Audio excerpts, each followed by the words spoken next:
Excuse me, gentlemen. Can you tell me, is this your usual lunch? Nobody explained why any of it worked the way it did. The pub closed when it closed. The teacher did what teachers did, and the car worked the way a car worked. You were a kid. None of it registered as remarkable. 7 things.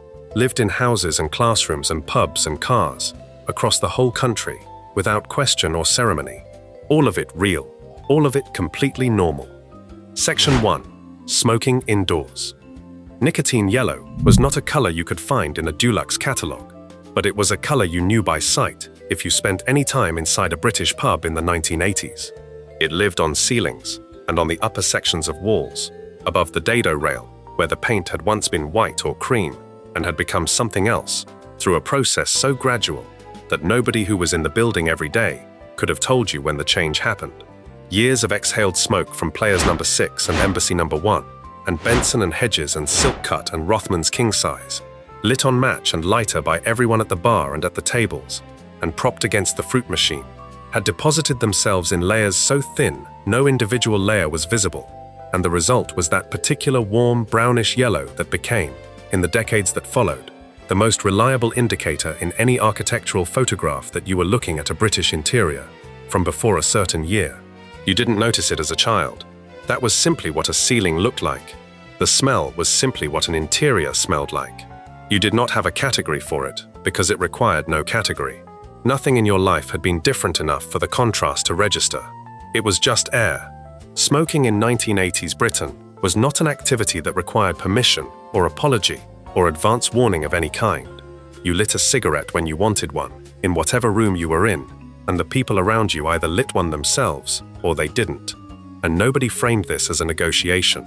The pub was the most famous address for it, and the density of cigarette smoke in a British pub on a Friday evening in 1983 was something that could honestly be described as an atmosphere rather than just a condition of the air. But the pub was only one building among many. Smoking went to every office in Britain and sat at every desk and attended every meeting and stood in every corridor during every lunch break. Smoking went to the cinema, where the upstairs section was designated for it, and the downstairs section was designated for people who preferred less smoke and received somewhat less smoke, and called this an improvement. Smoking went to the doctor's waiting room, where the irony of lighting up while waiting to discuss your health with a physician registered with nobody as ironic. Smoking went to the NHS ward itself, where patients on overnight stays were given specific times and sometimes specific rooms for the purpose, and where the policies on the matter were inconsistently interpreted in ways that varied from hospital to hospital, and sometimes from ward to ward. Smoking went to the railway platform, to the railway carriage, to the upper deck of the bus, to the school staff room, to the staff canteen, to the corner of the supermarket near the stockroom door, where the rules about proximity to fresh food were considered more theoretical than practical. You moved through all of it because all of it was simply where you were. People were the cigarette's only method of transport, and people were everywhere. At work, the ashtray sat on the desk alongside the telephone and the stapler and the in-tray, not as an exception to the normal desk arrangement, but as part of it, as standard and as expected as anything else in the office landscape. You could be in a meeting of 12 people in a small conference room with one window that did not open fully, and at least 7 of those 12 people smoking throughout the entire meeting. And this was not a meeting that anyone would have described afterward as unusual in any way. The smoke gathered at the ceiling first and worked its way down, and by the end of an hour, the air in the room had a visible quality to it, a slight blue-gray haze that the overhead light caught in a particular way, and when you opened the door to leave, the corridor outside the meeting room smelled briefly like fresh air by comparison, and then didn't. Non-smokers in the British office of the early 1980s were a minority in a culture designed by and for smokers, and the social conventions around smoking at work had been established so long before they arrived that there was no framework for objecting. You sat at your desk, and your colleague at the next desk lit up, and the smoke moved in your direction, and you worked through it, because working through it was what you did. The Medical Research Council produced reports through the early 1980s on workplace air quality that noted elevated levels of tobacco smoke exposure among non-smoking office workers, and those reports existed and were read by professionals and had no immediate effect on the man at the next desk who finished his Embassy No. 1 and lit another one. Players number 6 was the cigarette that working-class Britain smoked in the largest quantities through the late 1970s and into the 1980s, manufactured by John Player and Sons in Nottingham under the Imperial Tobacco banner. Named for a packet size of 6 that no longer existed by the time most of its customers were born. A pack of 20 in 1980 cost around 70 pence at the newsagent, and slightly more from the machine by the pub bar, at a time when 70 pence was a meaningful amount, and people bought them anyway, because the budget for cigarettes was not the kind of budget that got reconsidered. Embassy number 1 competed for the same customer and came with coupons printed on the inner foil, collectible tokens that could be accumulated over months and exchanged through a printed catalogue for household goods. A loyalty scheme built on the specific logic that the more cigarettes you smoked, the more domestic objects you could acquire. And this scheme was genuinely popular and generated genuine excitement at kitchen tables across Britain for over 3 decades. You collected the Embassy coupons the way you collected Green Shield stamps, saving them in a drawer, counting them towards something. Benson & Hedges Gold occupied a different social register. The gold cardboard pack with its clean rectangular design aimed at a slightly more aspirational customer, and Benson & Hedges became famous through the 1970s and 1980s for its cinema advertising, a long-running campaign of surrealist images that worked around the restrictions on showing cigarettes being smoked by depicting the product in strange and beautiful arrangements. Chess pieces, pyramids, a cigarette pack held by a beak, the brand without the product, recognizable instantly to everyone who saw it. The UK had banned cigarette advertising on television in 1965, and advertising restrictions on other media tightened through the following decades, and the tobacco companies had become skilled at communicating everything using almost nothing. Silk Cut ran the same strategy in purple, reducing its advertising to the brand name, and an image of purple silk cut by a line or a blade. Each execution a small, elegant puzzle that worked entirely on the strength of a visual language built over years. You knew all of these brands before you had any particular relationship with cigarettes yourself, the way you knew the names of football teams or pop groups. They were simply part of the visual landscape of Britain. By the bar in any substantial British pub of the 1980s, the cigarette machine stood against the wall near the door or near the toilets, a tall vending unit that dispensed packs at a price above the newsagent rate in exchange for the convenience of not having to find a shop. These machines were common enough that their presence was unremarked upon and unusual enough in the world that followed that many people under 40 have never seen one.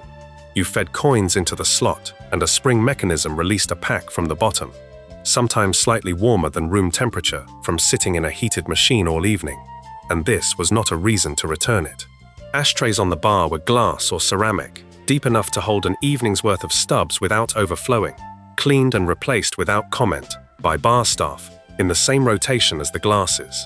On a busy Saturday night, the ashtray at a 4-seat table might be emptied twice. A landlord who had run a pub since the 1960s had cleaned out more ashtrays than he could calculate, and the gesture was so automatic that it was gone before it was noticed.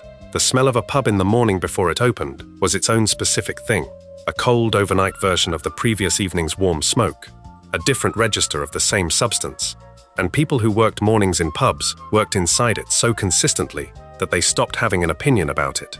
It was the smell of a pub that had been doing its job. British Rail maintained smoking carriages on all of its long-distance services throughout the 1980s. A full carriage or half carriage set aside for passengers who wanted to smoke during the journey, and the division between the smoking carriage and the non-smoking carriage was enforced not by a physical partition, but by a sign at the door and a general social expectation that you would sit where the sign indicated your preference. In practice, the smoke from a smoking carriage on a 2-hour journey drifted through the train in ways that signs could not redirect, and sitting in the adjacent non-smoking carriage on a warm day, with the windows down, put you in a version of the smoking carriage's air, regardless of where you had chosen to position yourself. British Rail ended smoking on all of its services in 1990. Before that date, the smoking carriage was a fixture on every major route in Britain, and the question the conductor or the booking clerk might ask was not whether you minded if someone smoked near you, but which kind of carriage you wanted to be in, as though these were two equally comfortable and equally reasonable options, which in the cultural understanding of the time they were. London Underground had its own specific chapter in this story, and it ended badly. Smoking was permitted on the Underground's platforms and trains through the early and mid-1980s, in designated sections, with an enforcement that varied considerably by station and by time of day. The wooden escalators installed at many of the older Underground stations had been accumulating beneath their treads over years of continuous operation, a mixture of dust, textile fibers, and lubricant applied routinely to the moving parts, a combination that was flammable in ways that had not been fully considered in the running of the system.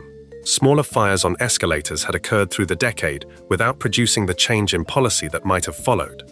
On the evening of the 18th of November 1987, a fire started beneath the Piccadilly Line escalator at King's Cross Station.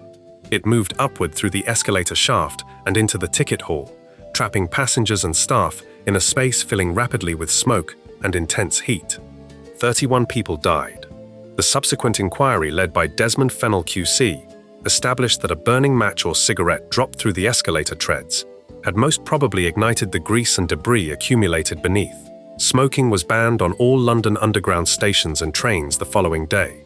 What had been completely normal on the 17th of November was completely forbidden on the 19th, and nobody who understood what had happened on the 18th argued about it, or asked for an exemption, or suggested that a designated smoking area could be found somewhere in the system that would satisfy everyone. The ban was immediate, and it was total, and it held. NHS hospitals through the 1980s had a relationship with cigarettes that was complicated in the specific way that only an institution can manage to be complicated, which is to say that the formal position and the operational reality occupied different floors of the same building without necessarily meeting. Long-stay wards in many hospitals had designated smoking areas. Patients on overnight stays who were well enough to leave their beds could walk to a day room or a designated corner and smoke. Staff smoking in staff rooms was permitted and common, and the occasional nurse at the night station with an ashtray nearby was not a sight that required explanation. The contradiction of a health institution accommodating a behavior it was simultaneously treating the consequences of was not invisible to the people inside it. It existed within a society where smoking was a normal adult behavior, and the hospital was inside that society and not above it, and the medical case against smoking at the population level had not yet translated into a consistent institutional policy at the ward level. Individual hospitals began implementing their own stricter rules through the late 1980s and into the 1990s, as the evidence on passive smoking hardened, and as the social consensus around smoking in shared spaces began to shift. A comprehensive NHS smoke-free policy did not arrive in practice until the Health Act 2006. People understood in the 1980s that smoking caused lung cancer. This was established knowledge, not emerging concern. Richard Doll and Bradford Hill had published their landmark study in the British Medical Journal in 1950, demonstrating through detailed research on British doctors that the link between cigarettes and lung cancer was real and statistically significant, and the evidence had been building in the medical literature for over 30 years by the time the average British smoker of 1984 was at his desk. The knowledge existed and sat alongside the smoking without resolving it, because the social architecture around smoking, the ashtrays on every surface, the machines at every pub, the smoking carriages, the colleagues lighting up 2 feet away, the parents smoking in the closed car on the way to the school run, was more powerful in its day-to-day effect than any information about lung tissue. You knew it was bad for you. You knew it in the same way you knew things you didn't fully believe would apply to you. The way statistics about other people's misfortunes sit in the mind without reorganizing your behavior. And you were in a world where the alternative, in almost every social situation, was simply being the person in the room who wasn't smoking, and that person in the early 1980s was in a minority, and navigating a minority position inside a culture built for the majority carries costs that are difficult to explain to someone who has never had to do it. American researchers changed the vocabulary in 1986. The United States Surgeon General's report on the health consequences of involuntary smoking, published that year, was the first major official statement from any government health authority that breathing other people's tobacco smoke carried its own specific health risk, independent of being a smoker yourself.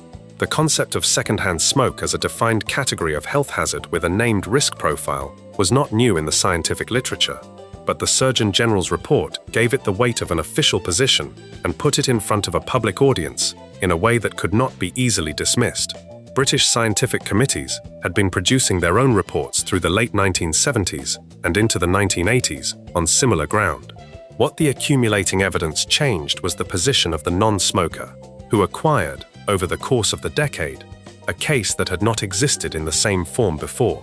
Not just that their preference was to sit in clean air, but that sitting in the air, produced by someone else's smoking, was causing them measurable harm. Forest, the Freedom Organization for the Right to Enjoy Smoking Tobacco, had been established in 1979 with the backing of the tobacco industry specifically to argue against restrictions on where smoking could occur, framing the conversation as one about individual liberty rather than public health. The argument held enough of the public conversation to slow the regulatory timeline considerably. The evidence that passive smoking caused harm arrived in the mid-1980s. The law requiring smoke-free pubs and workplaces in England arrived in 2007. The distance between those 2 points is 20 years. Britain's first National No Smoking Day took place on Ash Wednesday in 1984, organised by health charities and promoted by the Health Education Council, offering support resources for smokers who wanted to stop for at least one day as a beginning. An estimated 1 million people participated in that first event. The General Household Survey, published by the Office of Population Censuses and Surveys, tracked adult smoking rates through the decade, and the numbers moved steadily downward, from 52% of adults in 1972 to around 35% by 1984. 1 in 3 British adults still smoked through the mid-1980s, and that was not a fringe group. That was the next-door neighbour, the GP's receptionist, the school teacher in the staff room, the train passenger in the adjacent seat, the woman behind the supermarket checkout, reaching for a cigarette in her break. The infrastructure of smoking continued at full scale, because 1 in 3 adults is not a population that disappears, and the ashtrays and the machines and the smoking sections were all still maintained and still in use because they needed to be. What shifted through the late 1980s and 1990s was the slow and uneven contraction of the spaces, where smoking was automatic and unrestricted. British Rail's 1990 ban removed the smoking carriage. Domestic airline services moved towards smoke-free flights, with British Airways banning smoking on all European routes in 1990 and on all routes by 1998.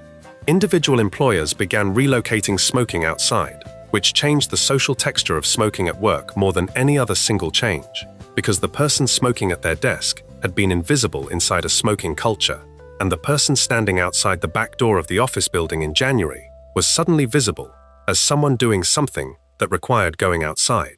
Restaurants began introducing non-smoking sections in the 1990s that were more than nominal, actual physical separations, rather than the previous version of the same room divided by custom.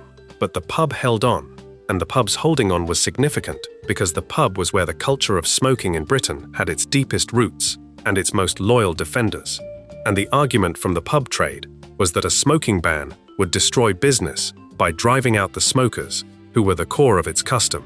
The Health Act 2006 mandated smoke-free enclosed public places and workplaces in England from the 1st of July 2007, and the pubs complied, and the business that left with the smokers was smaller than the projections had suggested.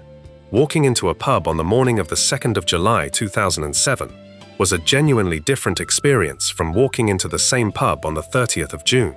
Nothing physical had changed, except the absence of ashtrays and the absence of smoke. But the absence of smoke changed the smell of the space entirely, and the smell of a pub, that particular warm layered combination that had been there for decades, was gone. Regulars who had been drinking in the same pub for 20 years described seeing the upholstery and the wallpaper in their actual colors for the first time, colors that had been obscured for years by accumulated haze and deposit. Bar staff who had worked through the smoking years described their health improving noticeably within months of the ban coming in. The ceiling above the bar was no longer acquiring new layers of yellow. What was already there would fade slowly. Some of it is still there now, in older buildings, if you know what to look for. The ghost of the color that existed nowhere in nature, but that every British interior wore for decades, without anyone deciding it was remarkable. You didn't register the smell of smoke as a child, because there was no moment when it was absent enough for its presence to be noticeable. Every pub, every office, every cinema, Every train carriage, every waiting room carried it, and the walls and ceilings of all those places kept the record of it in their particular shade, and you moved through all of it without noticing, because you had never been in any of those spaces when they were otherwise. What you carry now, if you were there, is the memory of it, which only becomes a memory once the thing itself is gone. The smoke was simply in the air. That was simply how the country worked. Before we move on, if you're enjoying this analysis, please consider subscribing. It helps the channel tremendously. That smoke was in every room and on every ceiling and in every coat you came home in. Unremarkable and unquestioned for the whole of the decade. But somewhere else in that country, in a room designed specifically for children, something else was happening that worked on the same logic. A thing so normal that nobody called it by the name it would later acquire, because it did not need a name. Simply happened. Section 2. The cane. The headmaster's office had a particular quality of silence that no other room in the school produced. Not the silence of an empty classroom or the silence of the library, which were functional silences, silences that existed because the room was between uses. This was a silence with someone in it. You sat on the wooden chair outside in the corridor, or stood against the wall if there was no chair, and you waited, and the waiting was itself part of what was happening to you. And the person who had put you there knew that, and had not arranged it by accident. You could hear through the door, if you listened, which you did not choose to do, and could not stop yourself from doing. The movement of papers on a desk, the sound of a drawer opening, the particular wooden knock of an object being placed on a hard surface and then picked up again. You knew what the object was. Everyone in the school knew what the object was. The door opened when it opened, and you went in when you were told to go in. And by the time you were inside the room, the understanding of what was about to happen was so complete that the event itself was almost an anticlimax, which did not make it feel like one. Corporal punishment in British schools meant, in its most common form, the cane, a thin rod of rattan, typically around 3 feet long, with a curved handle at one end, smooth with use, light enough to be carried under one arm without effort, and stiff enough to produce a specific result when brought down across an outstretched palm, or, in secondary schools particularly, across the seat of the trousers. Different headmasters and different teachers kept different versions of it.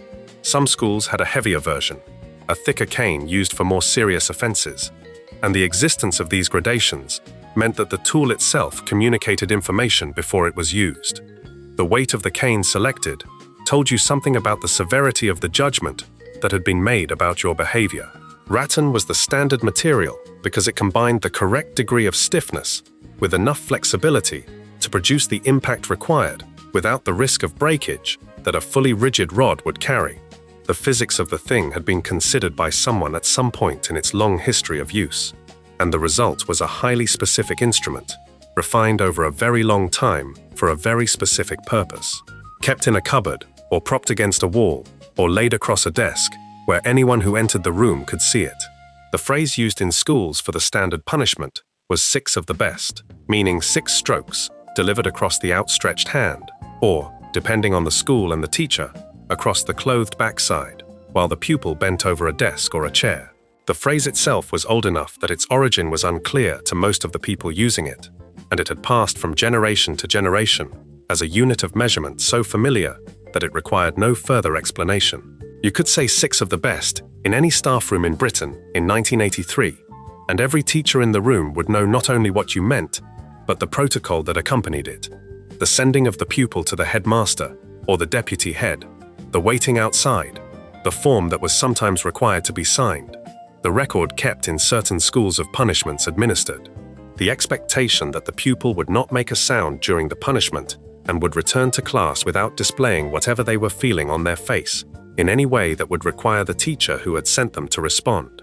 Some schools required a teacher to witness the punishment, some did not. The variations existed within a framework that was consistent in its core assumptions, that a teacher had the right to cause a child physical pain as a consequence of a behavior judgment, and that the child had no recourse. The legal basis for corporal punishment in English schools was old enough that it had never needed to be established by a specific act of Parliament. It existed in English common law under the doctrine of in loco parentis, meaning that a teacher, while a child was in their care, stood legally in the place of the parent, and parents had the legal right to use physical force to discipline their children, and the teacher's right followed from this. No piece of legislation had ever specifically granted teachers the right to hit children because none had been required. The right was inherited from a tradition so old that it predated the existence of compulsory state education. The birch had been used in English grammar schools since at least the 16th century, and the specific association of educational discipline with corporal punishment was so embedded in the culture of English schooling that it had generated its own dense literature of memoir, fiction, and satire. From Thomas Hughes's description of flogging at Rugby School in Tom Brown's School Days in 1857, through the entire tradition of English schoolboy fiction and beyond. By the time you were sitting outside the headmaster's office in 1982, the practice you were about to experience was older than any institution you could name. Parliament had attempted and failed to abolish it many times before it finally succeeded. Dennis Canavan, the Labour MP for West Stirlingshire, introduced a bill to abolish corporal punishment in schools in 1976, and it was defeated. Successive attempts through the 1970s failed for different reasons and at different stages.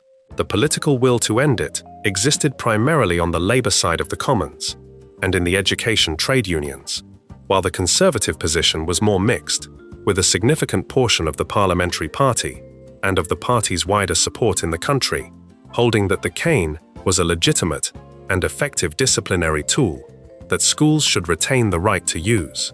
Margaret Thatcher's government, when it finally had to address the issue, proposed a solution in 1985 that became one of the more unusual legislative ideas of the decade: a register of pupils whose parents consented to their being physically punished, dividing the school population into two formal categories. The House of Lords, examining this proposal with the seriousness it deserved, described the idea of formally classifying children as beatables and unbeatables as too absurd to become law, and killed it. The following year, 1986, an amendment to the Education Bill abolishing corporal punishment entirely was attached in the Lords and passed to the Commons, where it was accepted on the 22nd of July, 1986, by 231 votes to 230. A margin of a single vote ended a practice that had been operating in English schools continuously for centuries. The law took effect in state schools in September 1987. This applied to state schools and to pupils in private schools whose fees were paid by a local authority. Children in independent fee-paying schools, the public schools and grammar schools and prep schools that educated the children of parents who could afford the fees, remained subject to corporal punishment until 1999, which meant that when the state school ban came in the autumn of 1987, two distinct systems continued operating side by side, one in which a teacher could not legally strike a pupil, and one in which they still could. The child whose parents paid fees privately was still legally available to be caned in September 1987. The child at the school 2 streets away, in the same town, in the same year, was not. The distinction existed for 12 more years, and ended only when the ban was extended comprehensively in 1999, the same year that the euro was introduced, across 11 European countries, and that a Scottish Parliament sat for the first time in 3 centuries. Scotland abolished corporal punishment in its own schools, at the same time as England, under the same 1986 legislation. Wales followed the same timeline. Northern Ireland had its own parallel process. The instrument in Scotland had historically been not the cane, but the torse, a leather strap, split at one end into 2 or 3 tails, applied across the outstretched palms of both hands. The torse was so specifically associated with Scottish school discipline that it had its own manufacturers, most famously John J. Dick of Lochgelly in Fife, whose products were graded by weight and thickness and sold to schools across Scotland under a system so established that the Lochgelly torse had become a generic name for the object, in the same way that Hoover became a generic name for a vacuum cleaner. A medium-weight Lochgelly torse, 3-tailed, applied 3 strokes per hand, was the standard punishment across many Scottish secondary schools in the early 1980s, and the teacher who administered it did not regard themselves as doing anything that required unusual authority or unusual justification. They were doing what teachers did, using a tool that teachers had always used, in a situation that called for it. The view from inside the practice looked entirely different from the view that the single-vote margin in the House of Commons suggested was possible from outside it. You did not have to be sent to the headmaster to experience corporal punishment in the British school of the early 1980s. Many teachers kept their own canes or their own rulers and applied them themselves in the classroom, without the formal apparatus of a recorded offence and a walk to the senior office. The ruler across the back of the hand for talking, the board rubber thrown accurately at a head that had been turned in the wrong direction at the wrong moment, the sharp clip around the ear, administered standing, and while continuing to write on the blackboard. These occupied a different register from the formal 6 of the best in the headmaster's office, less ceremonial and therefore less documented, operating in the grey area, where the teacher's authority to maintain order in their classroom met whatever they personally considered to constitute physical discipline. Some teachers never touched a pupil.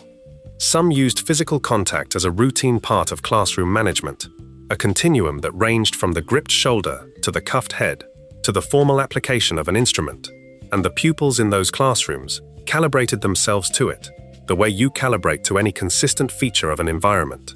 You learned which teachers used it, and how, and under what circumstances, and you adjusted your behavior accordingly, which was the intended outcome, and which is also what the word fear describes when it operates as a management tool. The European Court of Human Rights had been chipping away at the legal foundations of British school corporal punishment for years before Parliament acted.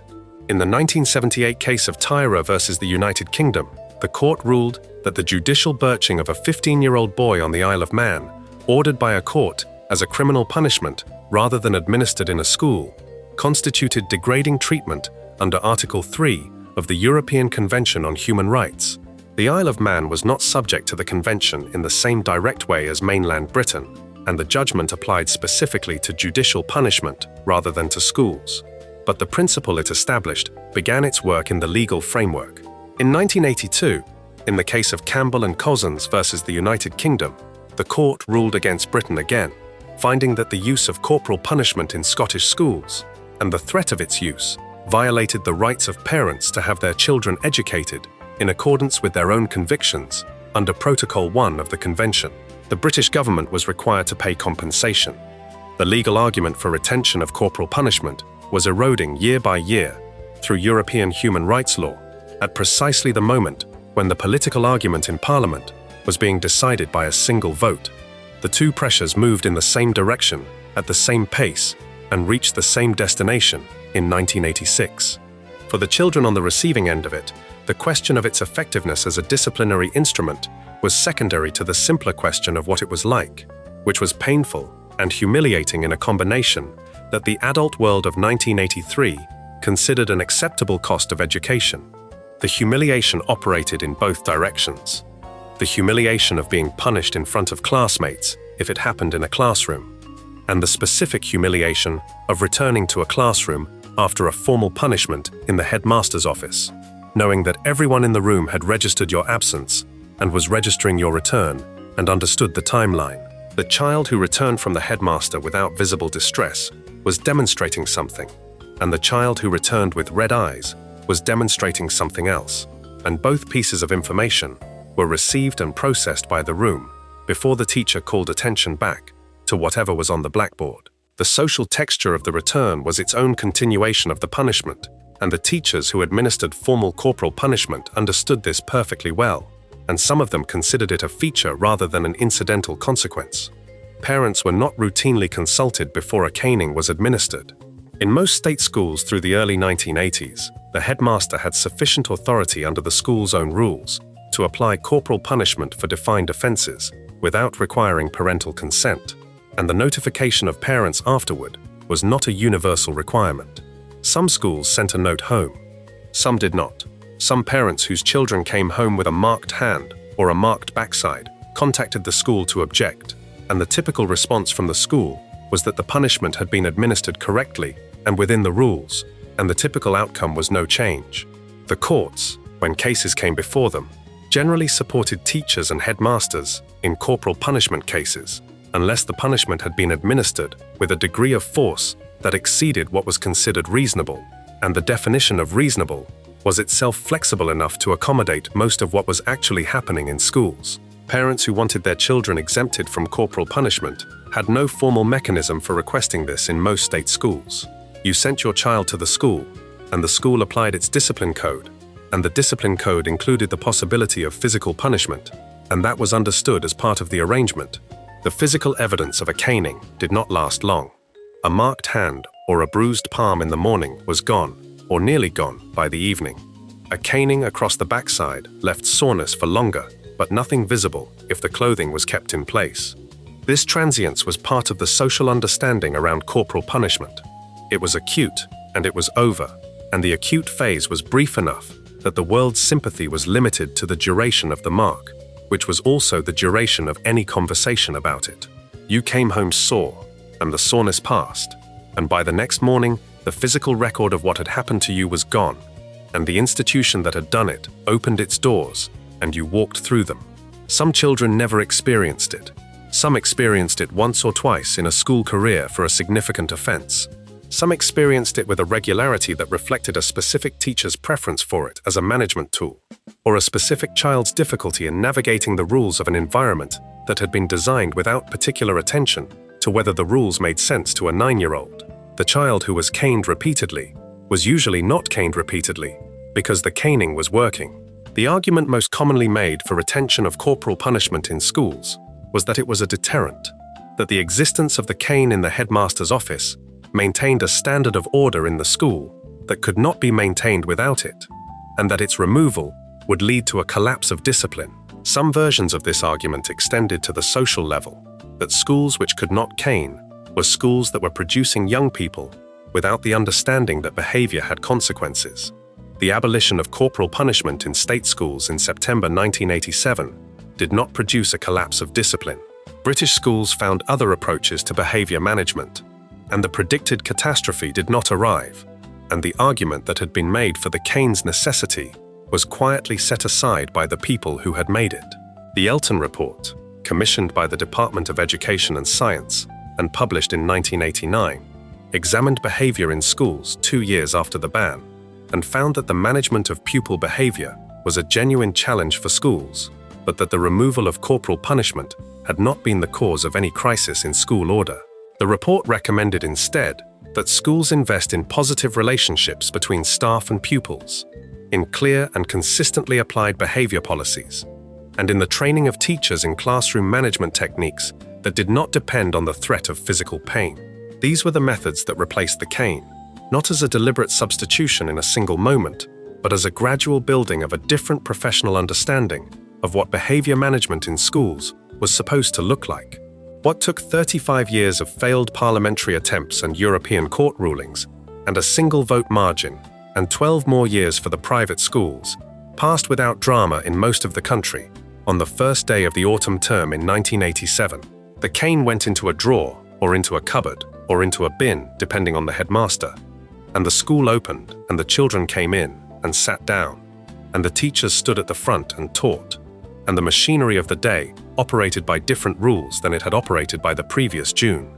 And for the children entering secondary school that September, who had not yet experienced it, the thing that had just been removed was something they would only ever know about through the older children who had been there when it was still in place, or through the stories that teachers sometimes told, with varying degrees of nostalgia, about how things had worked before.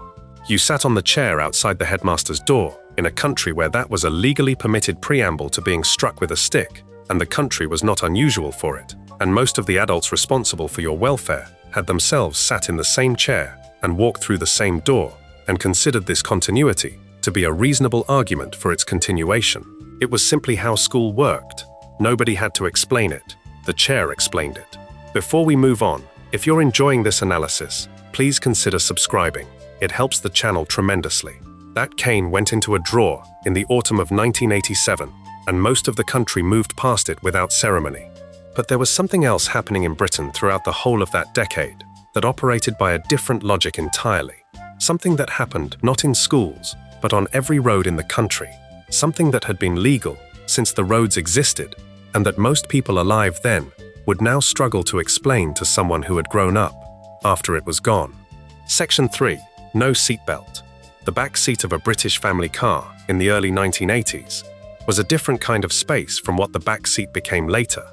It was a space with a particular freedom of movement in it, an unanchored quality, that children understood immediately and that adults had long since stopped noticing. On a long motorway journey, you could lie across the full width of it and sleep with your head against one door and your feet against the other. On a shorter journey, you could kneel up and look through the rear window at the road disappearing behind you, watching the white line markings pulse past in a rhythm that was almost hypnotic if you were in the right frame of mind. On a corner taken fast enough, you slid. The sliding was not alarming. It was part of the journey, a physical consequence of the car's movement that your body participated in directly rather than being held against.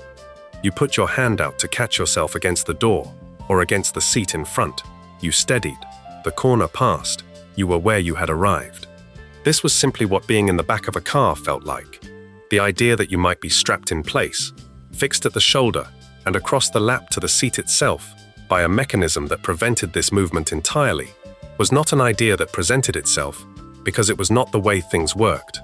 On the 1st of January 1983, if you were sitting in the front passenger seat of a car on a British road, there was no law requiring you to be wearing a seatbelt. The belt was there. It had been a legal requirement for manufacturers to fit seatbelts to the front seats of all new cars since 1968, so the mechanism was present in every car built in the 15 years since, sitting in its housing on the door pillar, ready, waiting for a hand to pull it across and click it into the buckle. But that hand was not legally obliged to do anything. The question of whether you put the belt on was a personal decision made by a private individual inside a private vehicle, and the law had no opinion about the outcome. On the 31st of January 1983, 30 days into the new year, the law acquired an opinion. From that date forward, drivers and front seat passengers were required by the motor vehicle's wearing of seatbelts regulations to wear the belt that had been sitting in its housing, unbothered, in many of those cars for years. What had been optional on the 30th of January was mandatory on the 31st. The physical object had not changed. The social and legal framework around it changed overnight. The resistance to the idea, which had delayed that date by more than a decade of failed legislative attempts, is worth understanding on its own terms, because it was not the position of unreasonable people. Parliament had attempted and failed to pass compulsory seatbelt legislation 11 times before the 12th attempt succeeded. The arguments against it ran consistently through the same channels, that compelling a person to buckle a strap across their own body, inside their own vehicle, constituted an intrusion by the state into personal decision-making about personal risk that set a dangerous precedent for how far government authority could reach into private life. The person harmed by not wearing a seatbelt was, in the most direct sense, the person not wearing it. The logic was the logic of personal liberty applied to a car interior, and it was held by a substantial portion of the British political class across both main parties, as well as by a public that, when polled through the 1970s, consistently expressed support for seatbelts as a good idea, while consistently failing to put them on. In 1982, the year before the law passed, road surveys conducted by the Department of Transport estimated that approximately 40% of car drivers on British roads were wearing their seatbelts on any given journey. The knowledge that the belt existed and the knowledge that the belt saved lives had been available to British drivers for years. 40% of them used it voluntarily. The practical case for the belt had been understood, in engineering terms, since the 1950s. Nils Bohlin, an engineer at Volvo, designed the three-point seatbelt in 1959, combining the lap strap and the diagonal shoulder strap into a single continuous belt anchored at 3 points that distributed crash forces across the body's strongest structures, the chest, the pelvis, and the shoulder, rather than concentrating them at a single point as a lap belt alone did. Volvo introduced it as standard in their vehicles in 1959 and, in a decision unusual enough in commercial history to be worth noting, made the patent freely available to any manufacturer who wanted to use it, on the grounds that the design was too important as a safety device to be kept proprietary. The three-point belt that Bohlin designed in 1959 is the belt that has been in use, in all of its essential features, ever since. By the 1960s, the physics were settled. In a frontal collision, an unbelted passenger continues moving at the speed the car was traveling at the moment of impact. Because the car has stopped and the passenger has not, and the thing that stops the passenger is whatever they hit next, which is the windscreen or the dashboard, or, in the back seat, the headrest or the back of the front seat. The belt stops the passenger before they travel that distance. The engineering was not complicated. The social adoption of the engineering was what took 30 years, which the consumer organization that had begun life in 1957 as the Consumers Association had been campaigning actively for compulsory seatbelt legislation since 1962, making it one of the organization's longest-running campaigns by the time the law finally passed. Through the 1960s and 1970s, which published tests and data and made the case in its magazine and in submissions to Parliament, and the case was correct and detailed and consistently supported by the evidence, and Parliament failed to act on it 10 times in succession. The road death figures from those years sit in the historical record as the concrete weight of that delay. In 1966, 7,985 people were killed on British roads. By 1972, improved road design and the introduction of the breathalyzer in 1967 had reduced that number, but it remained above 7,000 annually through much of the early 1970s. By 1982, the year before the seatbelt law passed, 2,443 people were dying on British roads each year.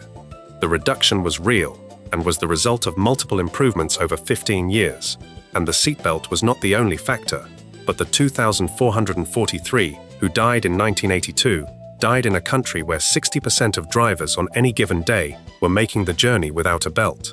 The government's road safety communication through the 1970s had tried to close the gap between the knowledge that belts saved lives and the behavior of drivers who were not wearing them.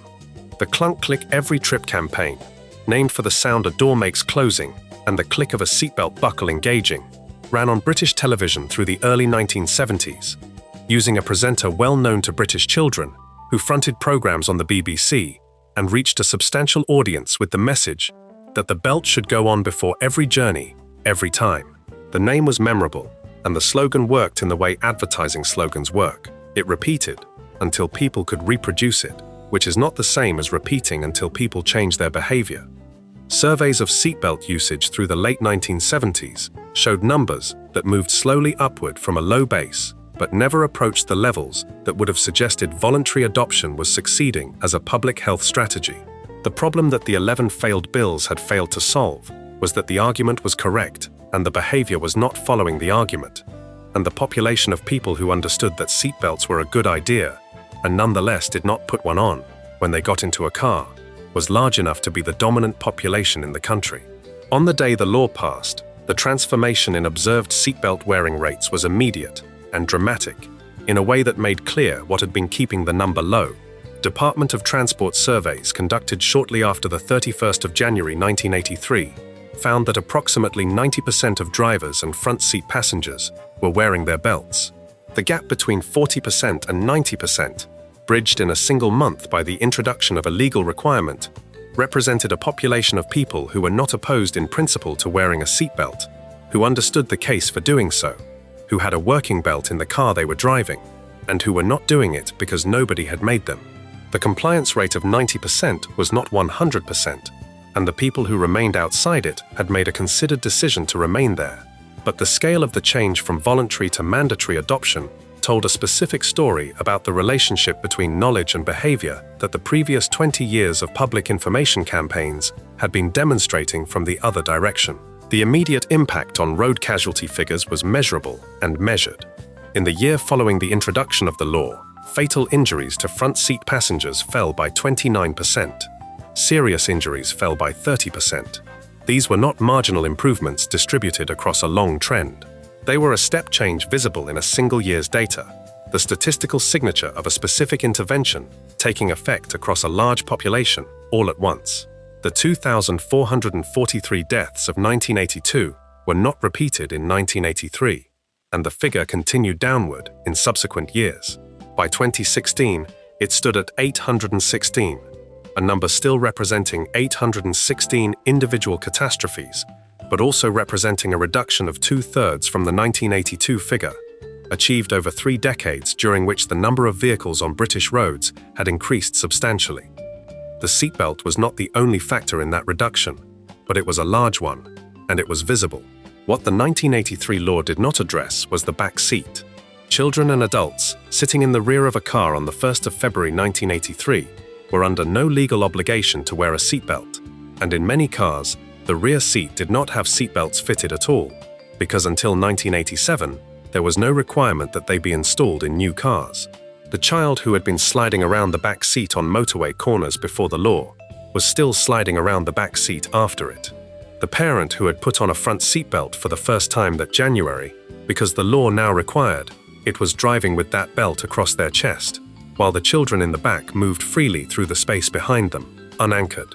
The legal requirement for children under 14 to wear rear seatbelts where they were fitted did not come until 1989. The requirement for adult rear passengers to belt up did not come until 1991, 8 years after the front seat rule. An adult sitting in the back of a British car between 1983 and 1991 was, for legal purposes, occupying a space that the law had not yet reached, despite the evidence from crash physics that an unbelted rear passenger in a frontal collision becomes a projectile that travels forward into the people sitting in front of them, and that the danger to the front seat occupants from an unbelted rear passenger is distinct from and in addition to the danger to the rear passenger themselves. Research published in 1998 estimated that approximately 160 lives per year could be saved if all rear passengers wore seatbelts, including around 40 drivers and front seat passengers killed by unbelted passengers traveling forward from the back. The estate car, which had a boot space behind the rear seat, accessible through a tailgate rather than a conventional boot lid, created a specific phenomenon in British family motoring through the 1970s and into the 1980s that the seatbelt legislation did not immediately address. The load area behind the rear seat was not a seating area in the formal sense and had no seats and no seatbelts, and it was entirely normal for children to travel in it, on long journeys and short ones, lying on whatever surface had been arranged back there, a sleeping bag or a folded blanket, looking up at the headliner or out through the rear window at the road behind.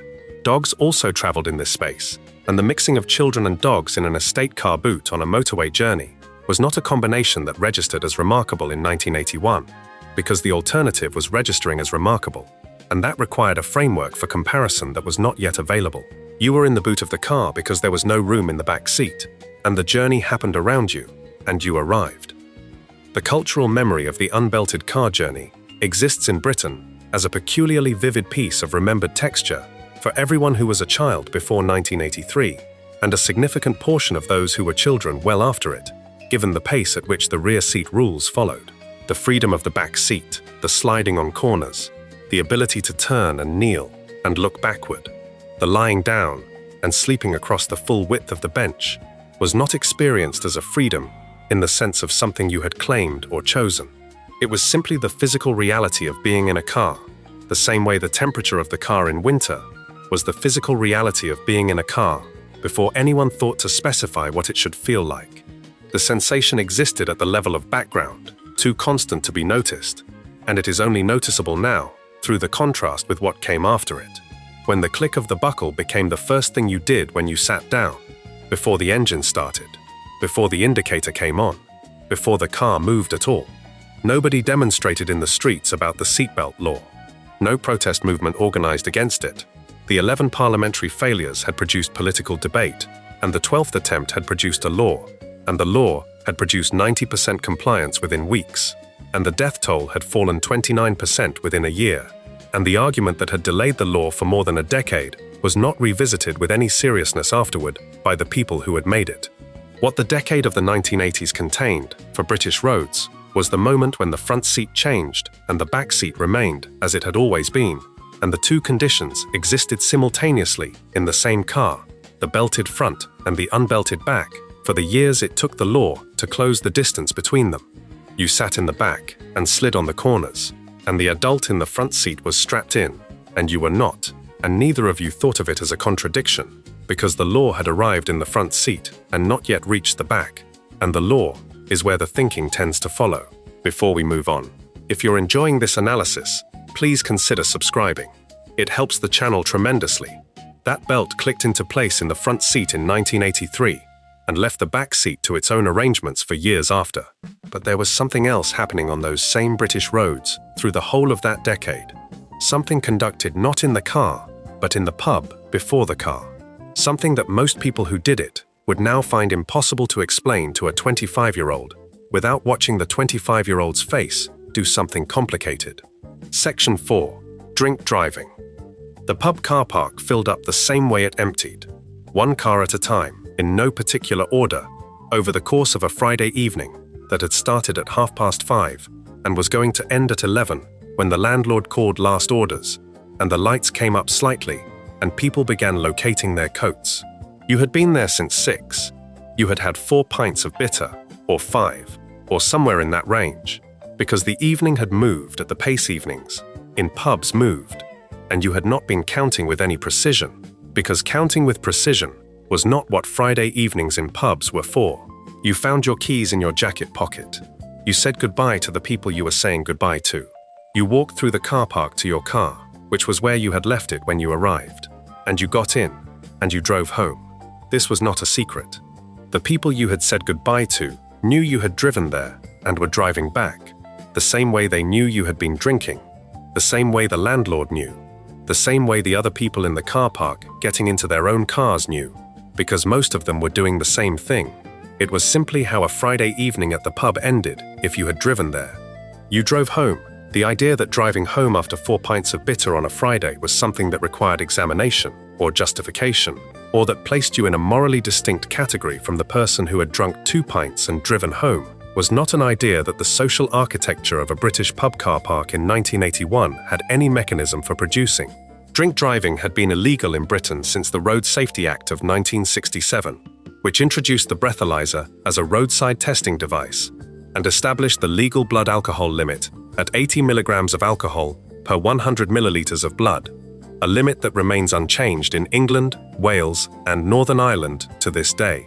The law was clear, had been clear for 15 years by the time of that Friday evening in 1981, and was understood to exist by everyone who had ever been in a pub and then driven a car. What the law's existence did not do, through most of the 1970s and into the 1980s, was change the social calculation that most people made when they stood in a pub car park with their keys in their hand after several drinks. The calculation was not made by ignoring the law. It was made within a social culture that had not yet developed a reliable mechanism for treating drink driving as the kind of thing that decent people did not do, as opposed to the kind of thing that people were technically not supposed to do, but did anyway if they felt capable of it.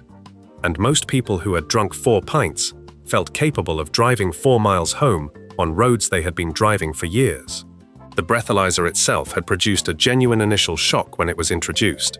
In the months following the Road Safety Act of 1967, drink driving casualties fell noticeably, and the figures gave researchers at the time cause for optimism about what the combination of testing technology and legal limits could do. The optimism proved premature.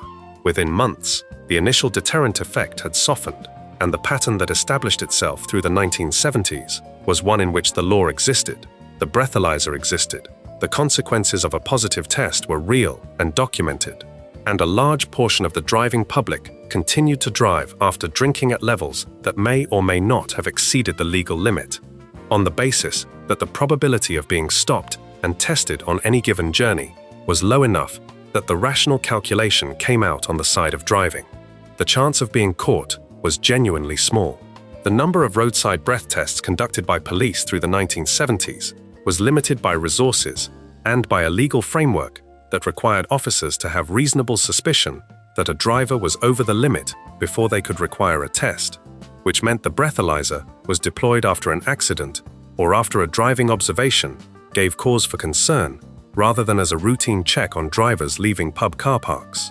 If you drove carefully, on roads you knew, at times of night, when police patrols were not concentrated in your area, the probability of a breath test was low enough that most people who drove home after drinking did so their entire adult lives without ever being stopped. The 1,640 people who died in drink driving incidents in Britain in 1979, the year that detailed official recording of drink-related road fatalities began, represent the scale of what the social tolerance of the practice was producing. By the standards of what came later, that number is enormous. By the standards of what people felt in 1979 about drink driving as a social issue, it was not yet the kind of number that had been converted into a sustained cultural consensus that something had to change. The process by which a death toll becomes a moral argument rather than a statistical entry in an official report requires the deaths to be made specific and human and connected to a clearly identifiable cause that is identifiable enough to feel preventable. And that process was underway through the late 1970s and into the 1980s through the work of road safety campaigners and through the occasional case that attracted media attention but had not yet produced the shift in ordinary social behavior that would eventually follow. A man who drove home from the pub after 5 pints in 1981 was not, in the immediate social world of his neighborhood and his workplace, a man who had done something shameful. He was a man who had driven home from the pub, which was a thing that men drove home from, and the question of whether he was over the legal limit was a question nobody around him was asking, including quite possibly himself, because the 80 milligram limit was a number defined by blood alcohol chemistry, and blood alcohol chemistry is not something the human body reports accurately to the person whose body it is. The feeling of being able to drive and the ability to drive are not the same thing, and the gap between them is precisely the space in which drink driving operates as a danger, but the person inside that gap is typically not experiencing the gap as a gap. They are experiencing themselves as a person who has had a few drinks and feels fine. The social world around them in the pub car park was confirming this impression by doing the same thing without comment. What began to change through the 1980s was the emotional temperature of the public conversation about drink driving, driven by a combination of factors that each operated separately and combined into something that eventually shifted the cultural baseline. The Department of Transport's Think Road Safety campaigns, which had been running in various forms since the 1960s, intensified through the 1980s, with advertising that moved increasingly toward the emotional rather than the informational, away from statistics about blood alcohol limits and toward specific depictions of consequences. Television advertisements for road safety in the 1980s began to show the aftermath of crashes in terms of family impact rather than engineering. A child without a parent, a partner receiving a phone call, an ordinary domestic evening interrupted by something that did not fit inside it. The advertising theory behind this shift was that information about legal limits had failed to change behavior because people did not experience the legal limit as a personal concern, and that connecting drink driving to its human consequences through specific emotional depictions might reach the person in the pub car park in a way that the 80 milligram figure did not. The campaigns ran and were watched and produced in survey data through the mid to late 1980s. A measurable increase in the proportion of people who describe drink driving as socially unacceptable rather than simply illegal. The language shift was significant. Illegal and socially unacceptable are not the same judgment. Something can be illegal and not socially unacceptable, as the pub car park of 1981 demonstrated perfectly clearly. And when the two judgments are not aligned, the illegal behavior tends to persist because the social architecture continues to accommodate it. The movement of drink driving from the category of technical illegality into the category of genuine social disapproval happened across the 1980s and into the 1990s unevenly, at different speeds in different communities and different social contexts, and is not fully resolved even now. But the direction of travel through the decade was clear, and the mechanism that drove it was not primarily the law, but the accumulated weight of the campaigns, and of specific high-profile cases, and of the slow generational replacement of a social norm with a different one. Mothers Against Drink Driving, founded in the United States in 1980 by Candice Lightner after her 13-year-old daughter was killed by a repeat drink driving offender in California, became one of the most effective lobbying organizations in American road safety history and influenced the conversation in Britain through its visibility in international media. The organization's specific contribution to the argument was the victim rather than the statistic, the named individual rather than the annual death toll. And this approach shaped how British road safety campaigners presented their own case through the 1980s. When the death toll from drink driving is 1,640 in a year, the political and social impact depends on whether those 1,640 are understood as 1,640 specific human beings, or as a number in a transport ministry report. And the work of the 1980s campaigns was substantially the work of making the specific human beings visible. The designated driver as a social practice barely existed in Britain at the start of the 1980s. The concept had not yet been named, and the social role it described had not yet been carved out as a recognizable category in the pub-going culture. The person who drove to the pub and drank soft drinks all evening, while their companions drank normally, was not yet a designated driver. They were the person who was not drinking, and the social texture around that position was not yet settled into the comfortable and understood arrangement that the designated driver role later became. In some social circles, they were seen as missing out, or as implicitly judging the people around them, or as someone who had made an inconvenient personal decision. The pub culture of the early 1980s had been built by and for people who drank, and the non-drinker in that environment was in a position that had not yet been given a name or a social script that normalized it, which made it harder to occupy than it needed to be. The named designated driver role, when it arrived as a concept through the late 1980s and into the 1990s, was a social technology as much as a description of behavior. It gave the person not drinking a role that had a name and a purpose, and that could be communicated and accepted within the group without requiring lengthy negotiation about why they were not drinking. The taxi as an alternative to the car for a night out was available in British towns and cities through the 1980s. But the infrastructure of taxi use for the ordinary Friday evening out had not yet reached the frictionless accessibility that later developments in booking technology would produce. You called a cab company from a phone box or from the pub's payphone, and you waited an estimated time that was approximate. And in smaller towns and rural areas, the wait could be significant, and the calculation between waiting for a cab and getting into your own car that was right there in the car park was a calculation that the unreliability of the alternative made easier to resolve in the direction of the car. The minicab industry had been expanding through British cities since the 1960s, operating in a regulatory grey area alongside licensed black cabs, and by the 1980s was substantial in London and the larger cities. But in smaller towns, the choice was often between the local taxi firm, with its variable availability, and the car. The structural conditions that made drink driving common were not only about attitude, they were also about the practical alternatives available to someone standing in a pub car park in Wolverhampton at 10:45 on a Friday night in 1984, with a car in front of them and a 30-minute wait for a cab if the line connected at all. The police enforcement picture through the 1980s remained constrained by the same legal requirement that had limited it since 1967. The requirement for reasonable cause before a breath test could be demanded. Random breath testing, which allows officers to stop and test any driver without requiring prior suspicion, was available in Australia from 1976 and in several European countries before Britain adopted it. And the evidence from those jurisdictions consistently showed that random testing produced larger deterrent effects than suspicion-based testing because it changed the perceived probability of detection for every driver on every journey, rather than only for drivers who were visibly impaired. The argument for random breath testing in Britain ran through Parliament with the same pattern of repeated proposals and delayed action that had characterized the seatbelt debate, and it did not succeed. England and Wales retained the reasonable cause requirement, while Scotland introduced evidential breath testing powers that went somewhat further.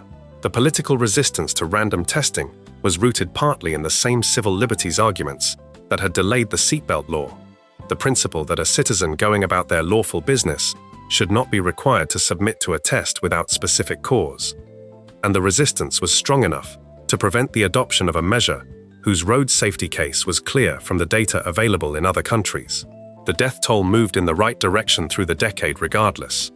From 1,640 in 1979, drink driving fatalities fell to around 1,000 by the mid-1980s, and continued falling through the late 1980s and into the 1990s, as the combination of law enforcement, public attitude campaigns, and slowly shifting social norms produced cumulative effects. By 2011, the figure had reached 240, 6 times lower than 1979, despite a road network carrying enormously more traffic. The reduction was real, and it was the product of the 1980s, in the sense that the 1980s was the decade when the shift from tolerance to disapproval began in earnest, when the social infrastructure around drink driving, the unremarked car in the pub car park, the accepted 4 pints before driving home, the landlord who knew and said nothing, because saying something was not yet a thing landlords said, began to give way to something different. The transition was slow and uneven, and produced decades of overlap, in which the old norm and the new norm coexisted in the same pub on the same Friday evening. The older man at the bar, who drove home without thinking about it occupying the same space as the younger couple, where one of them was drinking water all night because they had talked about it before they came out and agreed that was how it was going to work. The person who drove home from the pub after 5 pints in 1981 was not, in most cases, a reckless person or an indifferent person. They were a person inside a culture that had not yet produced a convincing reason for them to do anything differently, and the culture they were inside had been built over generations of pub-going that predated the car, and the car had been absorbed into it without the culture reconfiguring itself to account for what the car, combined with drink, could do. The reconfiguring happened through the 1980s, slowly, through campaigns and cases and conversations that accumulated into a different set of shared expectations. And the person in the pub car park at the end of the decade was making a different calculation from the person in the same car park at the start of it. Not always, not everywhere, but enough that the numbers changed. And the numbers changing is the record that a shift in a social norm leaves behind when the people who made it are no longer available to describe it. Before we move on, if you're enjoying this analysis, please consider subscribing. It helps the channel tremendously. That pub car park emptied out across the whole decade in a way it no longer does, and the drive home was part of the evening in a way it no longer is. But away from the roads and the pubs, something else was happening across Britain that involved neither a car nor a drink. Something that happened to children specifically. Something that the same children, now adults, would find almost impossible to replicate for their own kids today without someone calling the authorities. Section 5. Children outside alone. Sometime around 10:30 on a Saturday morning, the door opened and you left. Not because anyone told you to leave, and not because you had a plan that required leaving at that time, but because outside was where Saturday went, and there was no particular reason to be inside anymore, and the door was there. You were 7, or 8, or 9. You went in whatever direction felt right. The end of the street where a loose group of children had already begun to form near the lamppost, not by arrangement, but by the same logic that brought birds to the same tree, each of them having left their own door by the same reasoning at roughly the same hour. Or the rec ground 2 roads over, which had a set of swings with one chain slightly longer than the other that sent the swing off axis in a way you had learned to compensate for, and a roundabout that required 2 people to operate correctly and worked as a centrifuge when pushed fast enough by someone who knew how. Or the patch of waste ground at the edge of the estate, where a building had been cleared sometime before you were old enough to remember and nothing had replaced it, leaving a rectangle of broken brick and compacted earth and buddleia growing through every crack, which was useless by every adult measure and completely compelling by every child one. Your mother knew approximately where you were going, approximately covered a radius and several possible destinations, and no specific address. You had no way of calling her. She had no way of calling you. The understanding was that you came back when it was time to come back, and time to come back was signaled by hunger or by darkness, or by the arrival of an older sibling sent to sweep the area and collect whoever was still out. Until then, you were outside, in the world, uncontacted and unscheduled. And this was simply what Saturday was. The British Children's Play Survey, conducted in April 2020, with a nationally representative sample of nearly 2,000 parents of children aged 5 to 11, found something that researchers already suspected, but now had the numbers to describe precisely. The age at which children were being allowed to play outside unsupervised had risen by nearly 2 full years in a single generation. The parents answering the survey reported that they themselves had been allowed out alone at an average age of 8 years and 11 months. Their own children, the ones they were making decisions about now, were not being allowed out alone until an average age of 10 years and 8 months. The generation whose childhood memories placed them outside alone at just under 9 years old had grown up through the 1980s and into the 1990s. Their children, kept inside or in the supervised back garden or in the structured after-school activity until they were nearly 11, were growing up in a country that had the same streets and the same parks and statistically lower crime rates, and were experiencing a fundamentally different version of childhood within it.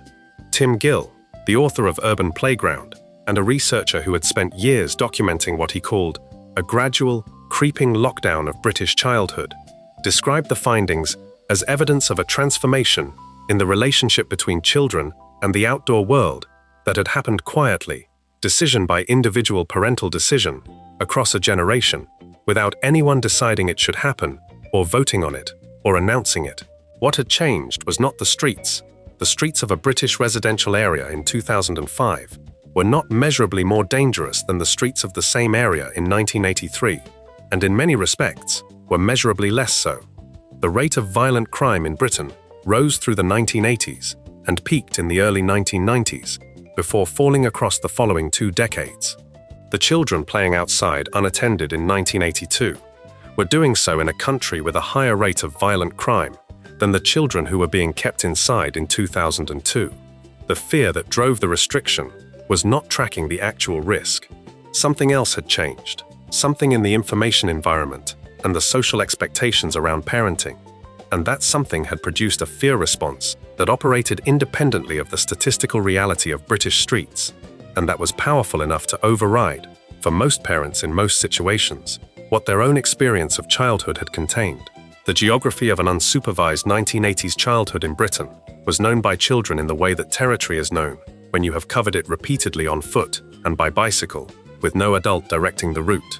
You knew the loose flagstone on the pavement by the primary school that caught a front bicycle wheel at a particular angle if you were going too fast. You knew the gap in the fence at the back of the rec ground that was wide enough to squeeze through sideways, and that provided a shortcut of about 4 minutes that mattered enormously in the logic of children, and not at all by any other logic. You knew the garden with the dog and the route that avoided it, and the garden whose plum tree dropped fruit into the alley in late summer, and the corner shop where Mr. Patel would sell you a refresher bar and a wham bar and a strip of cola bottles for 10 pence, and did not require you to be accompanied by an adult to do business. You knew all of this, not because you had been shown it, but because you had discovered it, in the way that children discover the geography of their territory, by moving through it unsupervised and accumulating knowledge from the experience of being in it alone. Waste ground was a particular feature of the British urban landscape in the early 1980s, the physical consequence of wartime bomb damage in the cities that had been hit hardest, combined with the clearance programs of post-war redevelopment that had knocked down what remained of blitz streets and not always replaced them on the originally projected schedule, leaving empty lots between buildings or at the ends of roads or along the backs of terraces that had been cleared and fenced and then left when the development money ran out or the plans changed. By the early 1980s, these lots had had 35 years to become something, and what they had become was rough and weedy and broken bricked and structurally interesting in the way that cleared but not rebuilt urban land always becomes structurally interesting when nobody is managing it, which is to say, it's full of levels and materials and irregularities and partial structures and plant life that had established itself in the cracks, all of it combining into an environment that offered what designed playgrounds, with their safety-surfaced equipment and their fixed functions explicitly did not offer, which was the unscripted possibility of doing something the designer had not anticipated. Children occupied waste ground the way water occupies available space, flowing into every irregularity and finding uses for everything that was there without consulting anyone about whether the uses were appropriate. The adults who owned or managed the land had opinions about this. The children were not in earshot of the opinions. The infrastructure of informal supervision that made British streets function as child territory in the early 1980s was not an official system and had no name, but it was real, and it worked through mechanisms that were as dependable as anything formal, because they were generated by the overlapping social knowledge of people who lived in close proximity and knew each other's children. Mrs. Patterson at number 42 sat in her front room with a view of the street that she had been exercising for 15 years, and that had made her the person on the street who knew everything that happened in it. She was not watching specifically for your safety, but her watching was comprehensive enough to include your safety as a subset of everything she tracked. The parents of other children on the street who were themselves outside doing garden things, or coming back from the shops, or standing at a gate talking to a neighbor, were part of the same distributed awareness, and the man at the newsagent, and the woman who ran the playgroup on Tuesday mornings, and the retired teacher at the end of the close were part of it too, all of them occupying the street as adults, with an unspoken responsibility toward the children in it that did not require a formal arrangement, because it was simply what adults did in a neighborhood where everyone knew each other's children by sight. This system of distributed informal supervision had been functioning for generations before it had any competition from an alternative model of childhood, and it functioned because the density of overlapping adult knowledge in any given residential area was high enough that a child who was in trouble would be in sight of someone who knew who they were and whose parents to contact. Roger Hart, an American geographer, conducted a study of children's independent mobility in a small New England town in the early 1970s that was published in 1979 and became one of the foundational documents in the research on how children's relationship with outdoor space had changed across generations. Hart spent 2 years mapping the home ranges of the children in the town, the territory within which they were permitted to move independently without adult accompaniment, and found that these ranges varied considerably by age, by gender, and by specific family rules, but that they were in every case substantially larger than what subsequent researchers would find when they returned to similar communities a generation later. Hart's methodology was taken up by British researchers, and what the British studies found when they applied it to their own context told the same story. The home range of the average British child had contracted measurably between the 1970s and the first decade of the 21st century, with children being allowed to travel shorter distances from their homes without accompaniment, to fewer categories of destination, and under conditions involving more frequent adult check-in than had been expected of their parents' generation at the same age. The contraction was not explained by changes in the physical environment, because the streets were the same streets. It was explained by changes in the expectations parents held about what adequate supervision of a child required. Stranger danger entered British public life as a formal concept through the early 1980s, given that specific name by child safety campaigns developed by police forces and children's charities working to provide children and parents with a framework for thinking about the risk of unknown adults. The advice was practical and not unreasonable. As advice, children should not accept lifts or gifts from adults they did not know, should not go anywhere alone with an unknown adult, should tell a trusted adult if an unknown person behaved toward them in a way that felt wrong.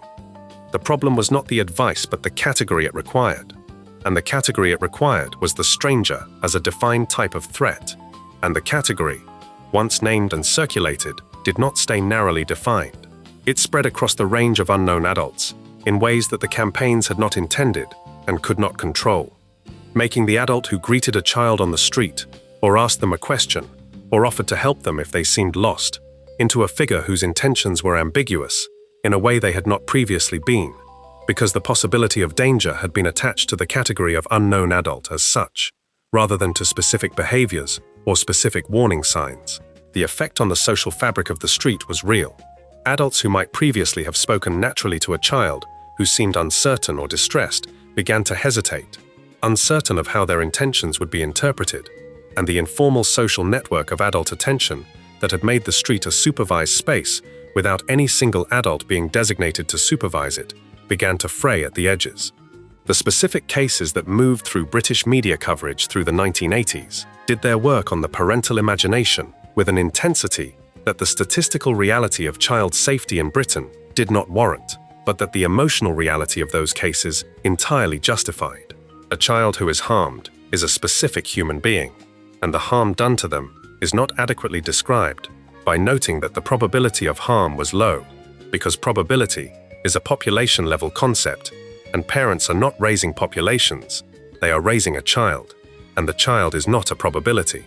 The coverage of cases of child abduction and murder in Britain through the 1980s was detailed and sustained, and emotionally resonant, in ways that produced in parents a felt sense of the threat that did not correspond to its frequency.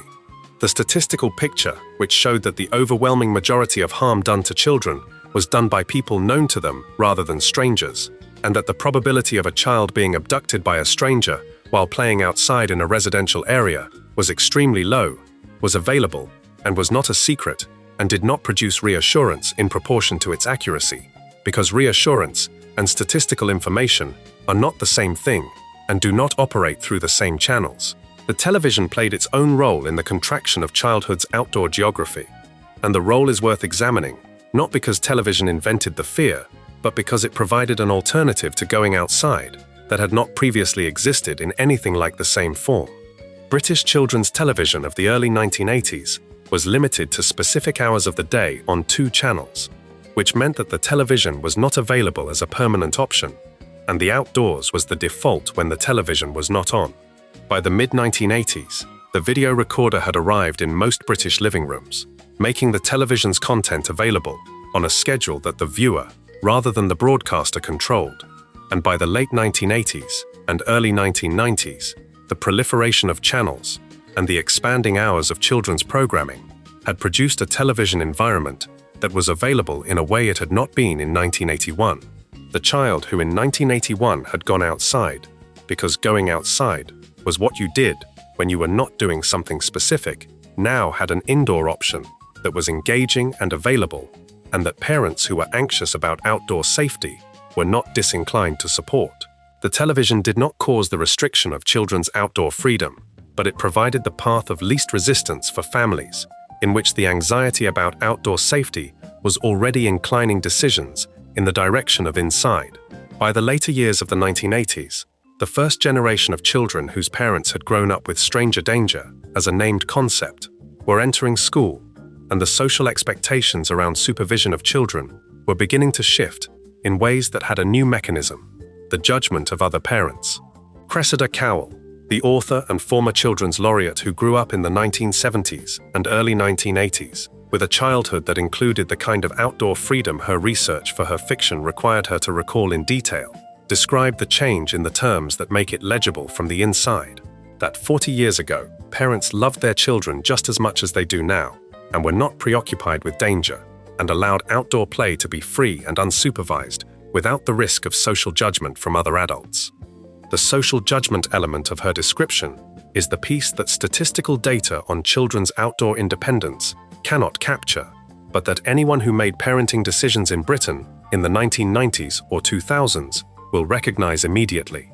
Allowing a 7-year-old to play outside unsupervised in 2000 was a different social act from allowing a 7-year-old to play outside unsupervised in 1983. Not because the 7-year-old was different or the street was different, but because what the act communicated to other parents had changed.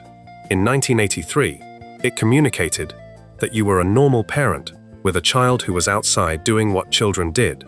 By 2000, in many communities, it communicated something that required defense, and the requirement to defend a parenting decision is itself a substantial pressure toward changing the decision, because most people do not want to have to defend themselves and will adjust behavior to avoid it when the adjustment is not too costly.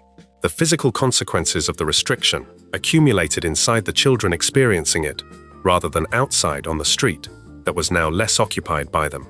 Research on children's physical fitness, mental health, and capacity for independent decision-making through the late 20th and early 21st centuries found consistent associations between reduced outdoor play and reduced physical activity levels, reduced capacity for managing boredom and discomfort independently, reduced risk literacy, and increased rates of anxiety.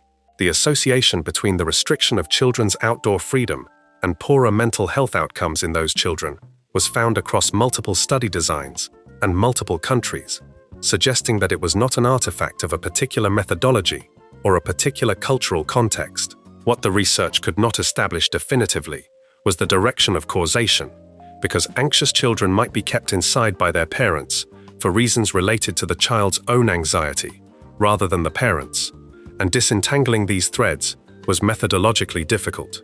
What the research could establish was that the generation of British children who grew up with less outdoor independence than their parents, described their own outdoor childhoods as having contained, were also growing up with measurably higher rates of the mental health conditions most associated with restricted autonomous experience, and that this pattern was consistent enough to be taken seriously as a signal rather than dismissed as noise.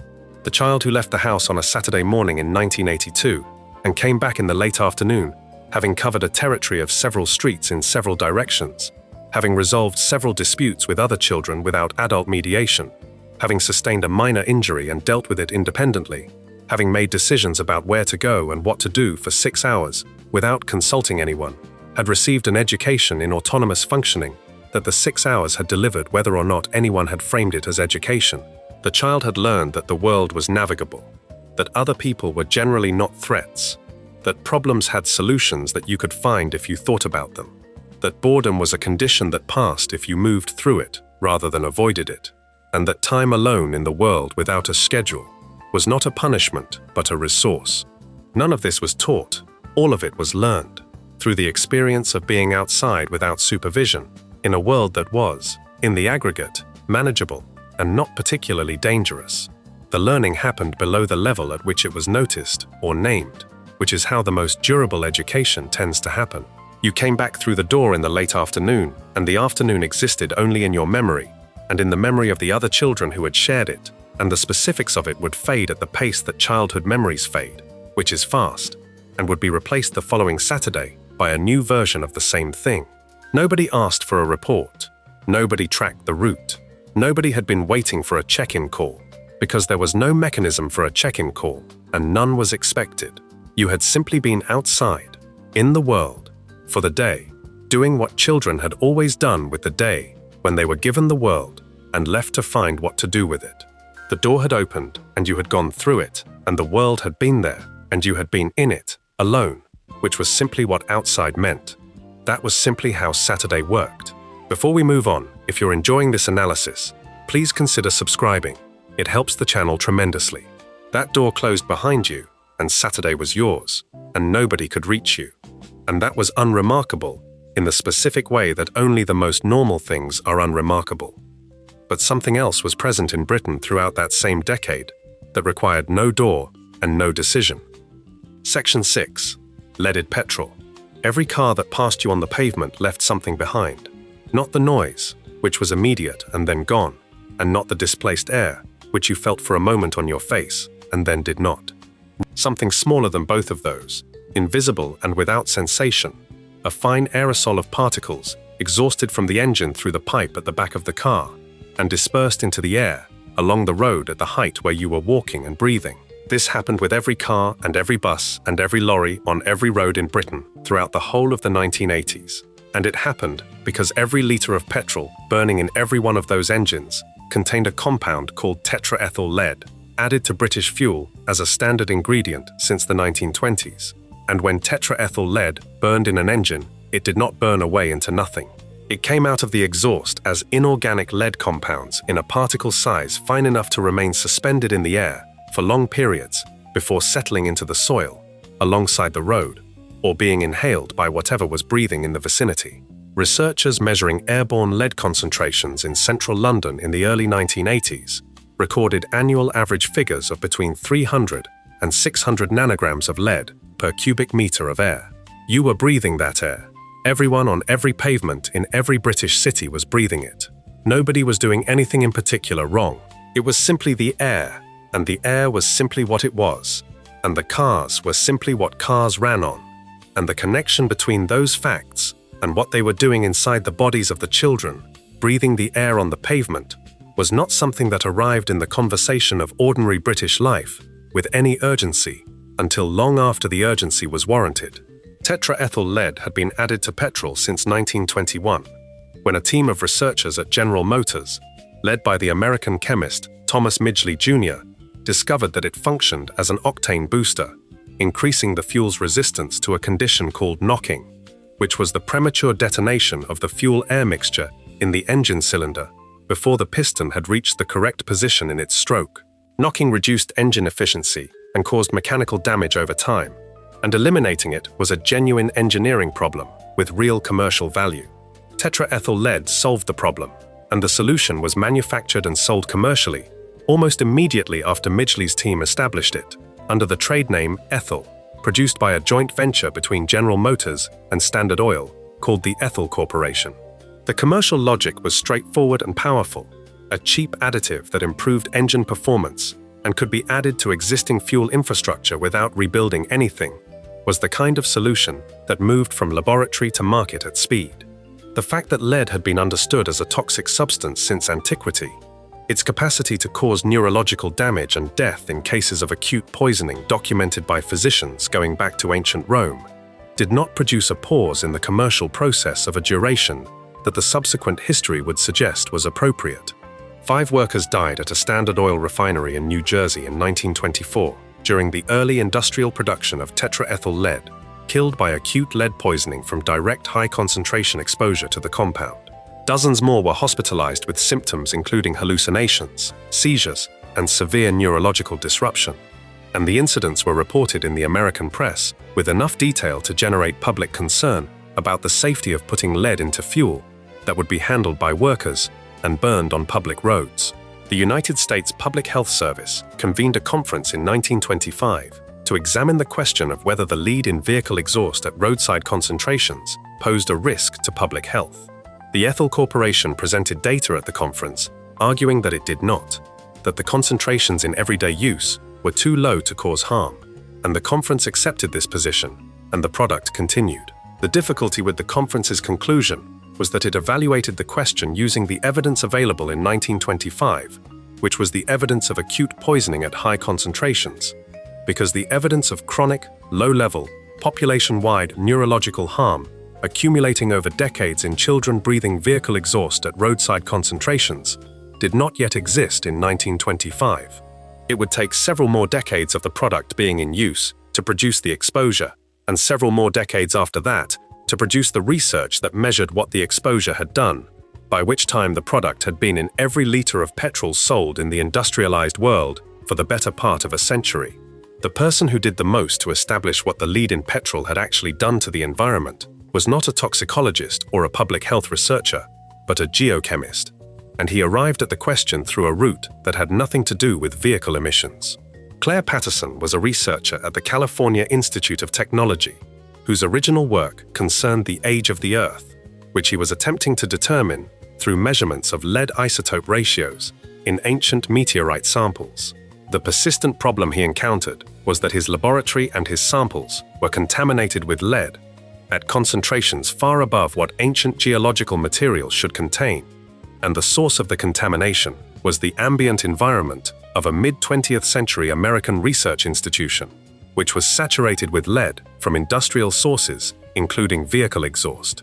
In the process of isolating his samples from this contamination, Patterson developed techniques for measuring lead concentrations in environmental samples at levels of precision that had not previously been achievable, and he turned those techniques on the historical record of environmental lead that existed in ocean sediments and in ice cores drilled from the Greenland ice sheet. What the ice cores showed was unambiguous. Lead concentrations in the Greenland ice had been essentially stable for thousands of years and had then increased sharply from the 1920s onward, tracking the introduction and expansion of leaded petrol with a precision that left no room for an alternative explanation. The lead in the atmosphere was not from natural sources, it was from the cars. Patterson published his findings from the late 1950s onward and spent the following decades making the public health argument that followed from them, that the lead dispersed by vehicle exhaust had elevated the lead concentration in the bodies of every person in the industrialized world above the naturally occurring background level, and that this elevation was not a neutral event because lead was a neurotoxin with no safe exposure level, and that the appropriate response was to remove lead from petrol. The response he received from the lead and petroleum industries, documented in detail by historians of science who later examined the corporate records, was sustained and well-resourced opposition. His research funding was pressured. He was removed from a National Academy of Sciences advisory panel following industry lobbying. The argument that the lead levels in everyday life were harmless was maintained by the industries with a commercial interest in its maintenance through the 1960s and into the 1970s, and it was maintained with enough institutional weight to slow the regulatory response in ways that the subsequent evidence would make look deliberate, because it was. In Britain, the evidence against leaded petrol had accumulated to the point by the late 1970s that the government commissioned a formal inquiry. The Working Party on Lead in the Environment, chaired by Professor Patrick Larther of the Medical Research Council and reporting in 1980, examined the evidence on lead exposure from petrol and its effects on health with the thoroughness of an official scientific process, and concluded with the caution of an official scientific process. The evidence did not establish a definitive causal link between petrol lead and health damage at the population exposure levels of the time, but it was concerning enough to warrant a precautionary reduction in the permitted lead content of fuel. The Lawther report was criticized by researchers who believed the evidence was already strong enough to support faster and more decisive action, and who felt the official caution was calibrated more to the commercial and political implications of acting on the evidence than to the strength of the evidence itself. The report that followed it, produced by a different working party, under the physician and campaigner Robin Russell Jones, and published in 1983, was less hedged. Lead from petrol was causing measurable neurological harm to children, and the fuel should be cleaned up. The two reports sat in the policy landscape of the early 1980s, while the Department of Transport, the Department of Environment, and the petroleum industry negotiated the shape and timeline of the changes that would eventually follow. What the scientific evidence established by the early 1980s, and what made the subsequent timeline of action look inadequate, measured against it, concerned the specific vulnerability of children to lead's neurotoxic effects. Lead is a heavy metal that the body has no mechanism for using beneficially, and no efficient mechanism for excreting, which means that exposure accumulates over time rather than being processed and removed. Children absorb lead from environmental sources at higher rates than adults because their developing digestive and respiratory systems process it differently, and the developing brain is more sensitive to lead's neurological effects than the mature brain because it is in the process of building the structures that lead disrupts. The specific harm that low-level chronic lead exposure causes in children is not the acute poisoning of the New Jersey refinery workers, who received massive doses in a short time. It is a subtler and harder to detect reduction in the neurological function that the developing brain is building, measurable in cognitive test scores and in assessments of attention and impulse control and academic performance, and identifiable statistically across populations, even when no individual child shows a symptom dramatic enough to be presented to a doctor. Research conducted through the 1970s and 1980s, particularly in American cities, where researchers had access to large populations of children with measured blood lead levels and longitudinal tracking of cognitive development, established the quantitative relationship between blood lead concentration and cognitive impairment with a precision that subsequent research confirmed and extended. Studies estimated that a 10 microgram per deciliter increase in blood lead concentration was associated with approximately a 2.5-point reduction in measured IQ score. The child growing up near a busy road in Birmingham or Manchester or Leeds in 1983 had a measurably higher blood lead level than the child growing up in the countryside, because the traffic density near a busy urban road produced higher airborne lead concentrations in the surrounding air, and higher airborne lead concentrations meant higher lead intake through breathing and through the ingestion of lead-contaminated dust that settled on surfaces children touched and then put their hands near their mouths. The child in any British city had a higher blood lead level than the child in the same city would have had in 2003, after lead had been removed from fuel. The difference was not a medical emergency visible to any individual family. It was a population-level depression of cognitive function, distributed across an entire generation of children, invisible in any individual case, and only legible in the aggregate of research that measured enough children to see the pattern. The British government reduced the permitted lead content of petrol from 0.40 grams per litre to 0.15 grams per litre in 1981, a reduction of more than 60% in the concentration of lead in each litre sold, which reduced the lead output of each vehicle proportionally, but left lead in the fuel. This was the precautionary reduction that the Lawther report had recommended, and it was a genuine improvement in the sense that it put less lead into the air than was going in before, and not an adequate response in the sense that it left a neurotoxic substance in the fuel supply of a country whose children's blood lead levels were already elevated above any level that subsequent health consensus would consider acceptable. Unleaded petrol became available at British filling stations in 1986, following a European Community Directive requiring member states to make it available, and was initially sold at a minority of filling stations to a minority of vehicles, because most cars manufactured before the mid-1980s required leaded fuel for their engines to function correctly without mechanical modification. The carburetor and valve seat design of most pre-1986 British cars had been built on the assumption of leaded fuel, and the lead in the petrol served a secondary function beyond octane boosting. It lubricated the valve seats in older engine designs, and running those engines on unleaded without modification caused accelerated valve seat wear that could damage the engine over time. The engineering dependency on lead that had been built into the vehicle fleet over 60 years of leaded fuel was itself an obstacle to the removal of lead from the fuel, because the vehicles that needed to keep using it would keep producing the exhaust that contained it until they were replaced. The mechanism that eventually broke the dependency was not a public health mandate, but an engineering requirement imposed by the catalytic converter. A catalytic converter is a device fitted to a vehicle's exhaust system that uses a catalyst, typically platinum, palladium, and rhodium, to convert the toxic gases in exhaust into less harmful compounds before they are released. European community regulations through the late 1980s moved toward requiring catalytic converters as standard equipment on new cars. And catalytic converters cannot function with leaded petrol because lead coats the catalyst surface almost immediately and permanently destroys its effectiveness. A manufacturer requirement for catalytic converters was therefore a functional requirement for unleaded fuel, because the two technologies were incompatible and the catalytic converter was the one being mandated. The engineering requirement accomplished in a regulatory cycle what the public health argument had been attempting to accomplish for a decade and a half, not because the public health argument was wrong or weak, but because the engineering requirement was not subject to the same pattern of industry negotiation and political delay that had slowed the health-based case. New cars from the early 1990s onward came fitted with catalytic converters and could only run on unleaded. As those cars replaced older vehicles in the fleet across the 1990s, the market for leaded petrol contracted. Lead was formally banned from British petrol in the year 2000. Between 1986, when unleaded became available at some filling stations, and 2000, when leaded was banned, the two types of fuel were sold simultaneously at British pumps for 14 years.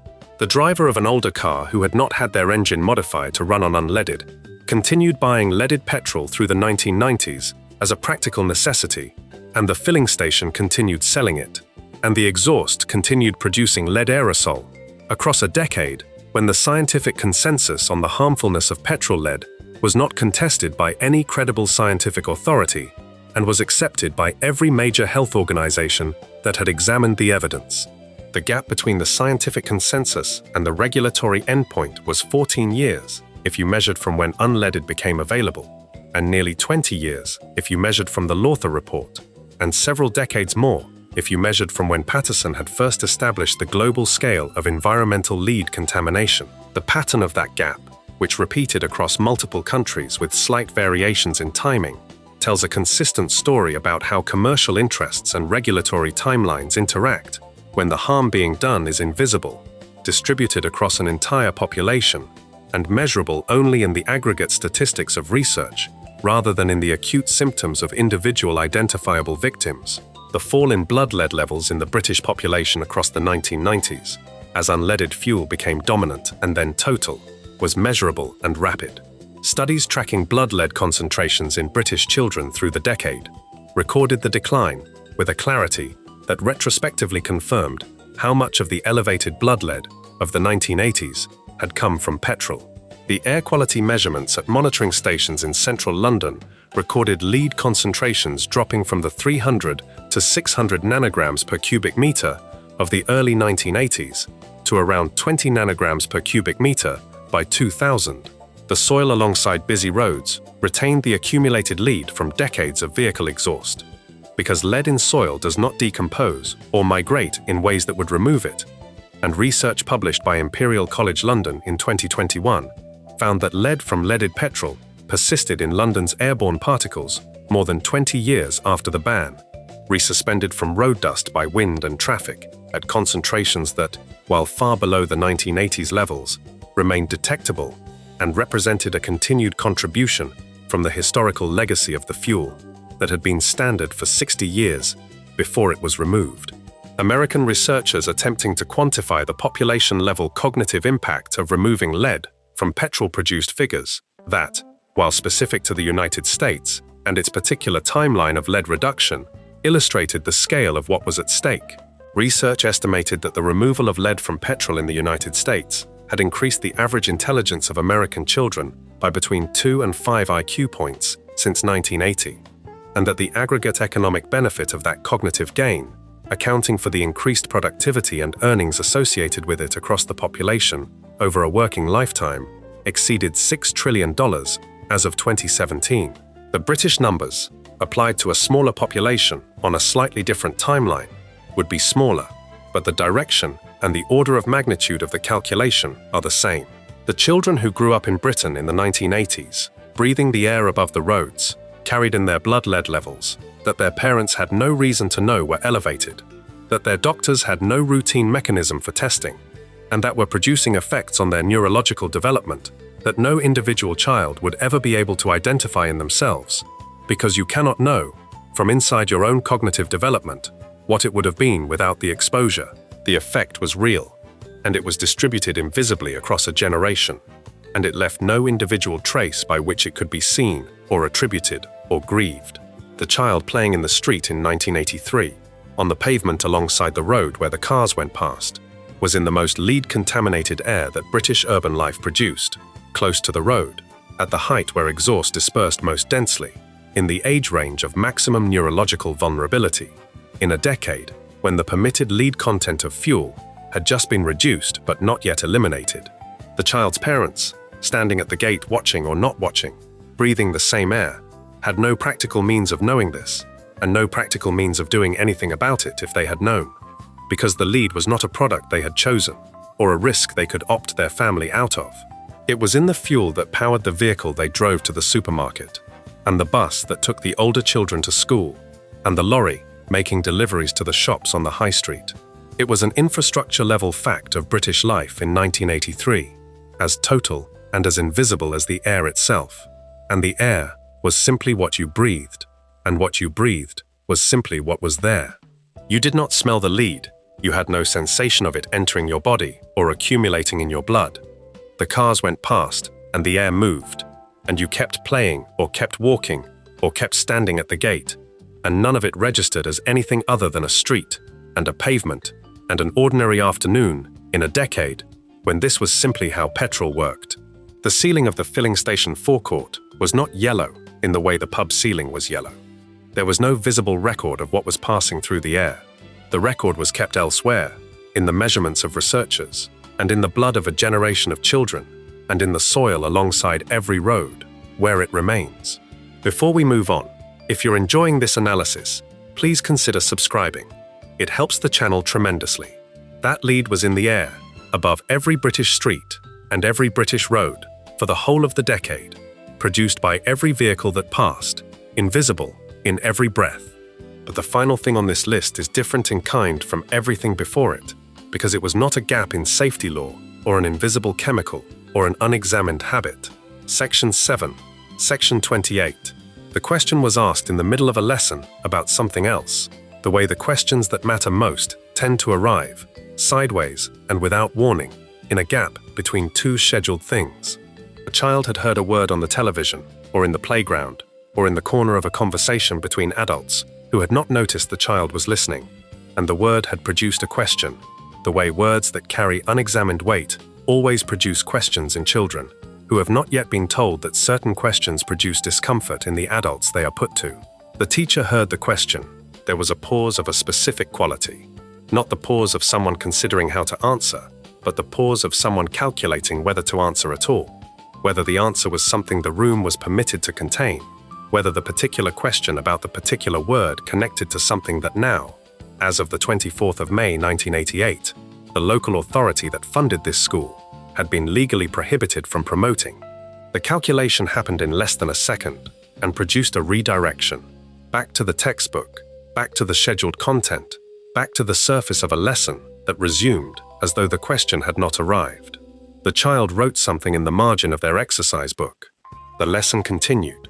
What the child had wanted to know remained where it had been before they asked, which was inside them, unanswered, except now, with the additional information that the asking of it produced a particular kind of silence in adults.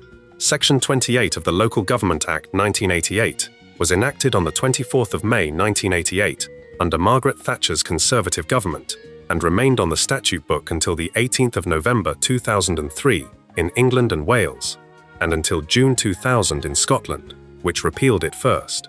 The text of the law, which was formally an amendment to the Local Government Act 1986, stated that a local authority shall not intentionally promote homosexuality or publish material with the intention of promoting homosexuality, and shall not promote the teaching in any maintained school of the acceptability of homosexuality as a pretended family relationship. The phrase pretended family relationship was in the actual text of the law, not in commentary about the law or in the arguments made against it, but in the statutory language itself, passed by Parliament and printed on the page.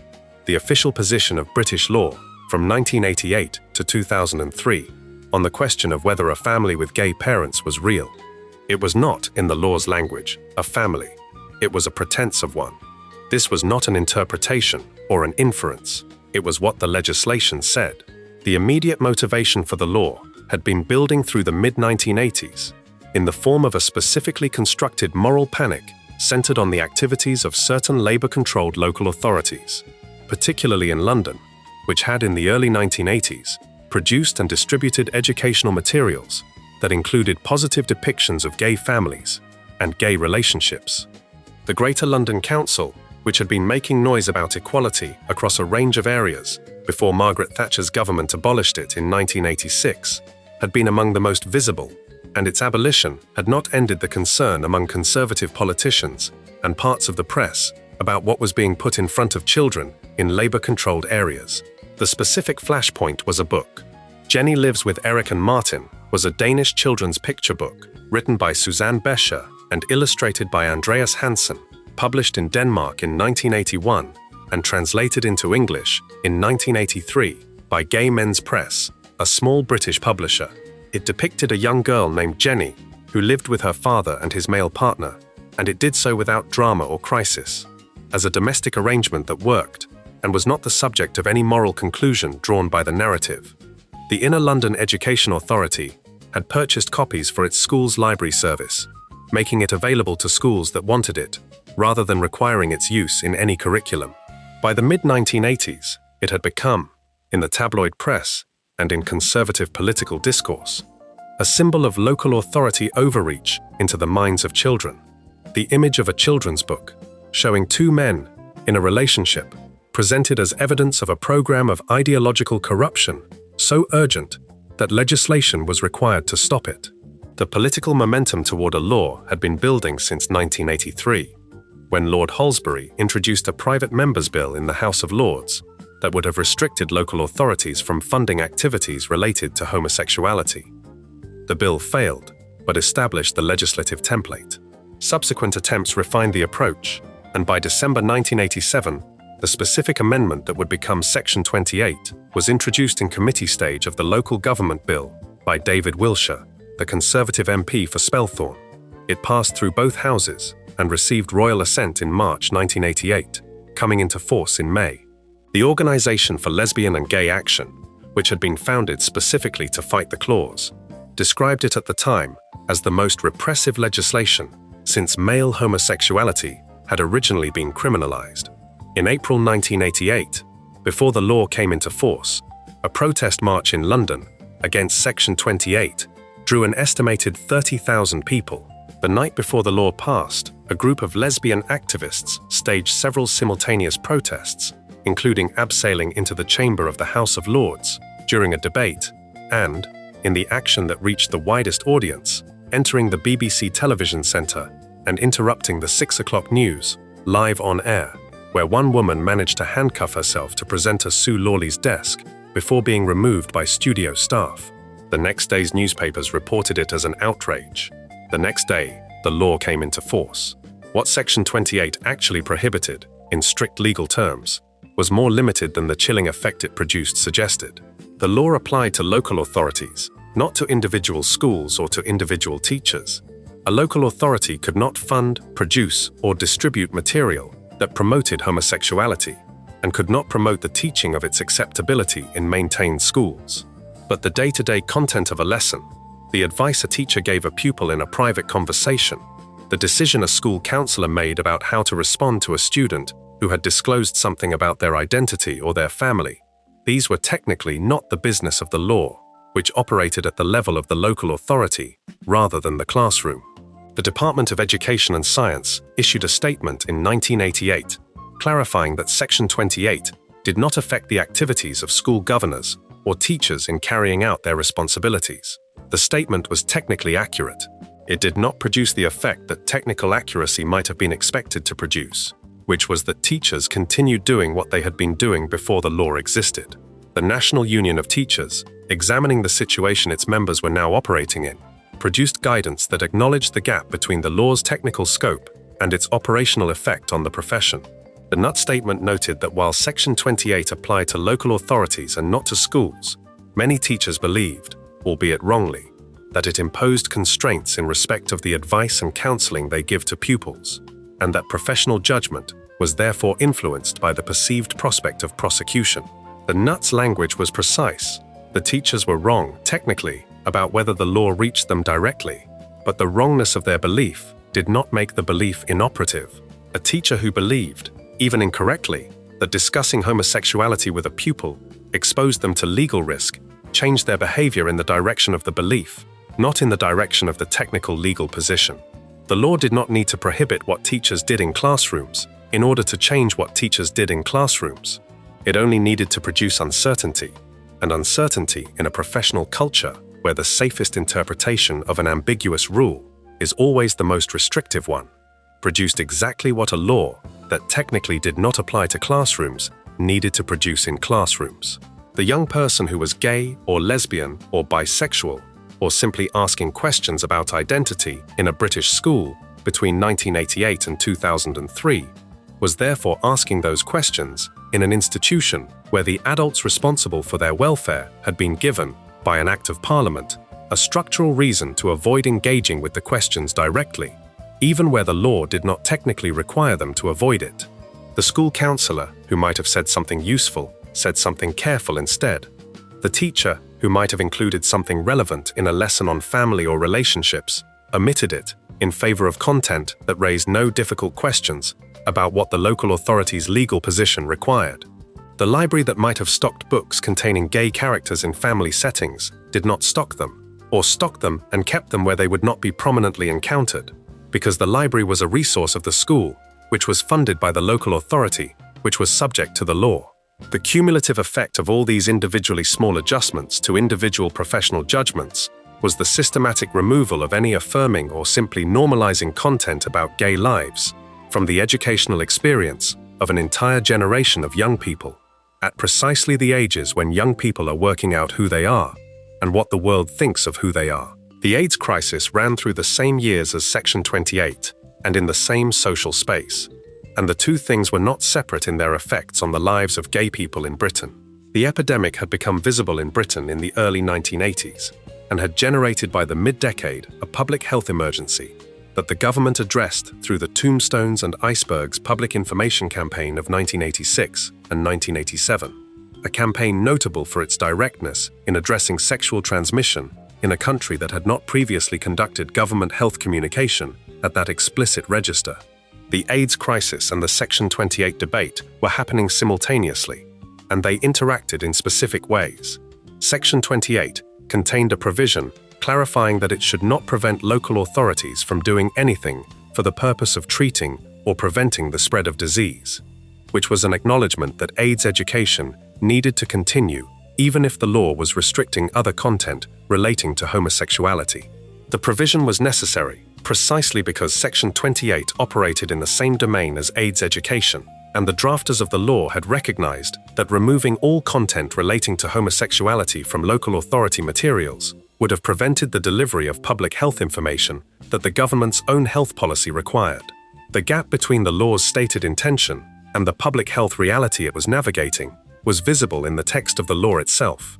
Gaze the Word, the bookshop in Bloomsbury that had been operating since 1979 as the oldest LGBT bookshop in the United Kingdom, continued through the Section 28 years, doing what it had always done, which was sell books, and its survival across the period was itself a form of resistance, operating as a physical space where the material that local authority libraries could not prominently stock was available to anyone who walked through the door.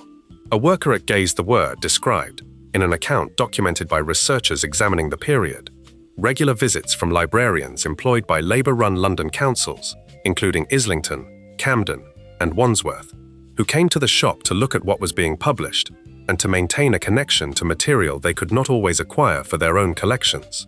The bookshop as an institution outside local authority funding, and therefore outside Section 28's scope, was doing a job that the library system inside local authority funding could not do openly, and the librarians who came to look were sustaining, in the only way the law permitted, a professional engagement with the literature they were not always free to stock. Several Labour-controlled local authorities refused, to varying degrees, to comply with the spirit of the law while working within its technical requirements, continuing their equalities work and their engagement with LGBT organisations under interpretations of the law's scope that were more permissive than the most restrictive reading. The law's enforcement mechanism was limited. It could be challenged through judicial review if a local authority was found to have actively promoted homosexuality. But the bar for what constituted active promotion was not tested by the courts in ways that produced clear precedent, and the uncertainty this created cut both ways. It made cautious authorities more cautious and gave bolder ones room to maneuver within the ambiguity. The law had effects that were more consistent and more powerful in authorities where a conservative political culture already inclined decisions in the restrictive direction, and more limited where the political culture of the authority and its officers pushed back against the most restrictive interpretation. Chris Smith, who had become in 1984 the first openly gay Member of Parliament when he disclosed his sexuality at a public meeting in Rugby, was among the most visible parliamentarians opposing Section 28 through its passage and during its operation, and the experience of fighting it was part of what galvanized the formation of the lobbying organization Stonewall in 1989. Stonewall was founded specifically as a professional lobbying body that would work within parliamentary and legal processes to secure equal rights for LGBT people, and its founding was a direct consequence of Section 28, which had demonstrated both the vulnerability of LGBT rights to parliamentary action and the inadequacy of the existing organizations to prevent that action. The Outrage Direct Action Group, founded in 1990, operated in a different register, using public confrontation and visible protest to keep the issue in front of a public that the parliamentary process alone might not have reached. Both organizations traced their formation to the same moment, and both operated against the background of a law that remained on the statute book for 15 years after they were founded. For the child who was gay in a British secondary school in 1993, the landscape produced by Section 28 was not experienced as a legal framework or a parliamentary controversy. It was experienced as the specific quality of silence that surrounded a part of their life in every institutional context they moved through. The silence of the teacher's pause before the redirection. The absence of anything in the library that reflected what they were beginning to understand about themselves. The invisibility that the law had not created, but had ratified and extended, transforming what might have been an unreflective cultural default into an official position, backed by statute, that what they were was something schools were legally situated to not acknowledge as real. The silence was not uniform and was not experienced identically by every young person in every school in Britain, because individual teachers and individual schools made individual decisions within the space the law had created, and some of those decisions pushed back against the most restrictive interpretation, and some did not. But the law's existence meant that any teacher who chose to be helpful was choosing to take a risk, however technically limited that risk was, and the choice to take a risk is a different act from the ordinary professional judgment it would have been without the law's shadow. The law changed what saying something cost, even when it did not technically prohibit the saying. The repeal came in stages. Scotland, which had its own parliament from 1999 following devolution, voted to repeal Section 2A, its version of Section 28, in June 2000, becoming the first part of the United Kingdom to do so. The debate in the Scottish Parliament was heated and produced its own campaign, funded substantially by Brian Souter, the founder of the Stagecoach Bus Company, who spent £1 million on a private postal referendum that returned a majority opposed to repeal, a result that the Scottish Parliament chose not to treat as binding. Scotland repealed regardless. England and Wales followed in November 2003 under Tony Blair's Labour government, which had attempted to repeal it earlier in its tenure and been blocked in the House of Lords before eventually succeeding. The law that came into force on a morning when protesters were being removed from a television studio and parliamentary chamber left the statute book without comparable drama, in the way that things that have finally run out of defenders tend to leave, rather than the way that things people are willing to fight for leave. What the 15 years of Section 28 in England and Wales did to the young people who were in schools for all or part of that period is not fully countable and not fully expressible in the language of policy outcomes, because the things that were not said in classrooms, and the books that were not in libraries, and the conversations that were steered away from the questions that produced them, do not leave a record that can be totaled. They leave a record in the people who were there, in the adults who were those children, and who carry the specific texture of that silence, the way people carry the experiences of formative years, not always in the foreground, and not always in the language of harm, but present, in the way that the shape of the world you grew up in is always present in the adult you became inside it. 7 things across a decade, and the thread that runs through all of them, if you are looking for one, is not cruelty. The smoke on the pub ceiling, and the cane in the headmaster's cupboard, and the belt sitting unused in its housing, and the cars in the pub car park, and the children in the street, and the lead in the air, and the silence in the classroom, were not maintained by people who were trying to cause harm. Most of them were maintained by people who were doing what had always been done, or what the law permitted, or what the culture expected, inside a world that had not yet developed the framework that would make the harm visible enough to act on. The framework arrived at different speeds for different things, and arrived too late for the people who needed it before it came, which is the condition that all such frameworks arrive in, because the framework is always built after the need for it already exists. You were in all of it. It was simply the country. That was simply how things worked. If you enjoyed this video, make sure to subscribe.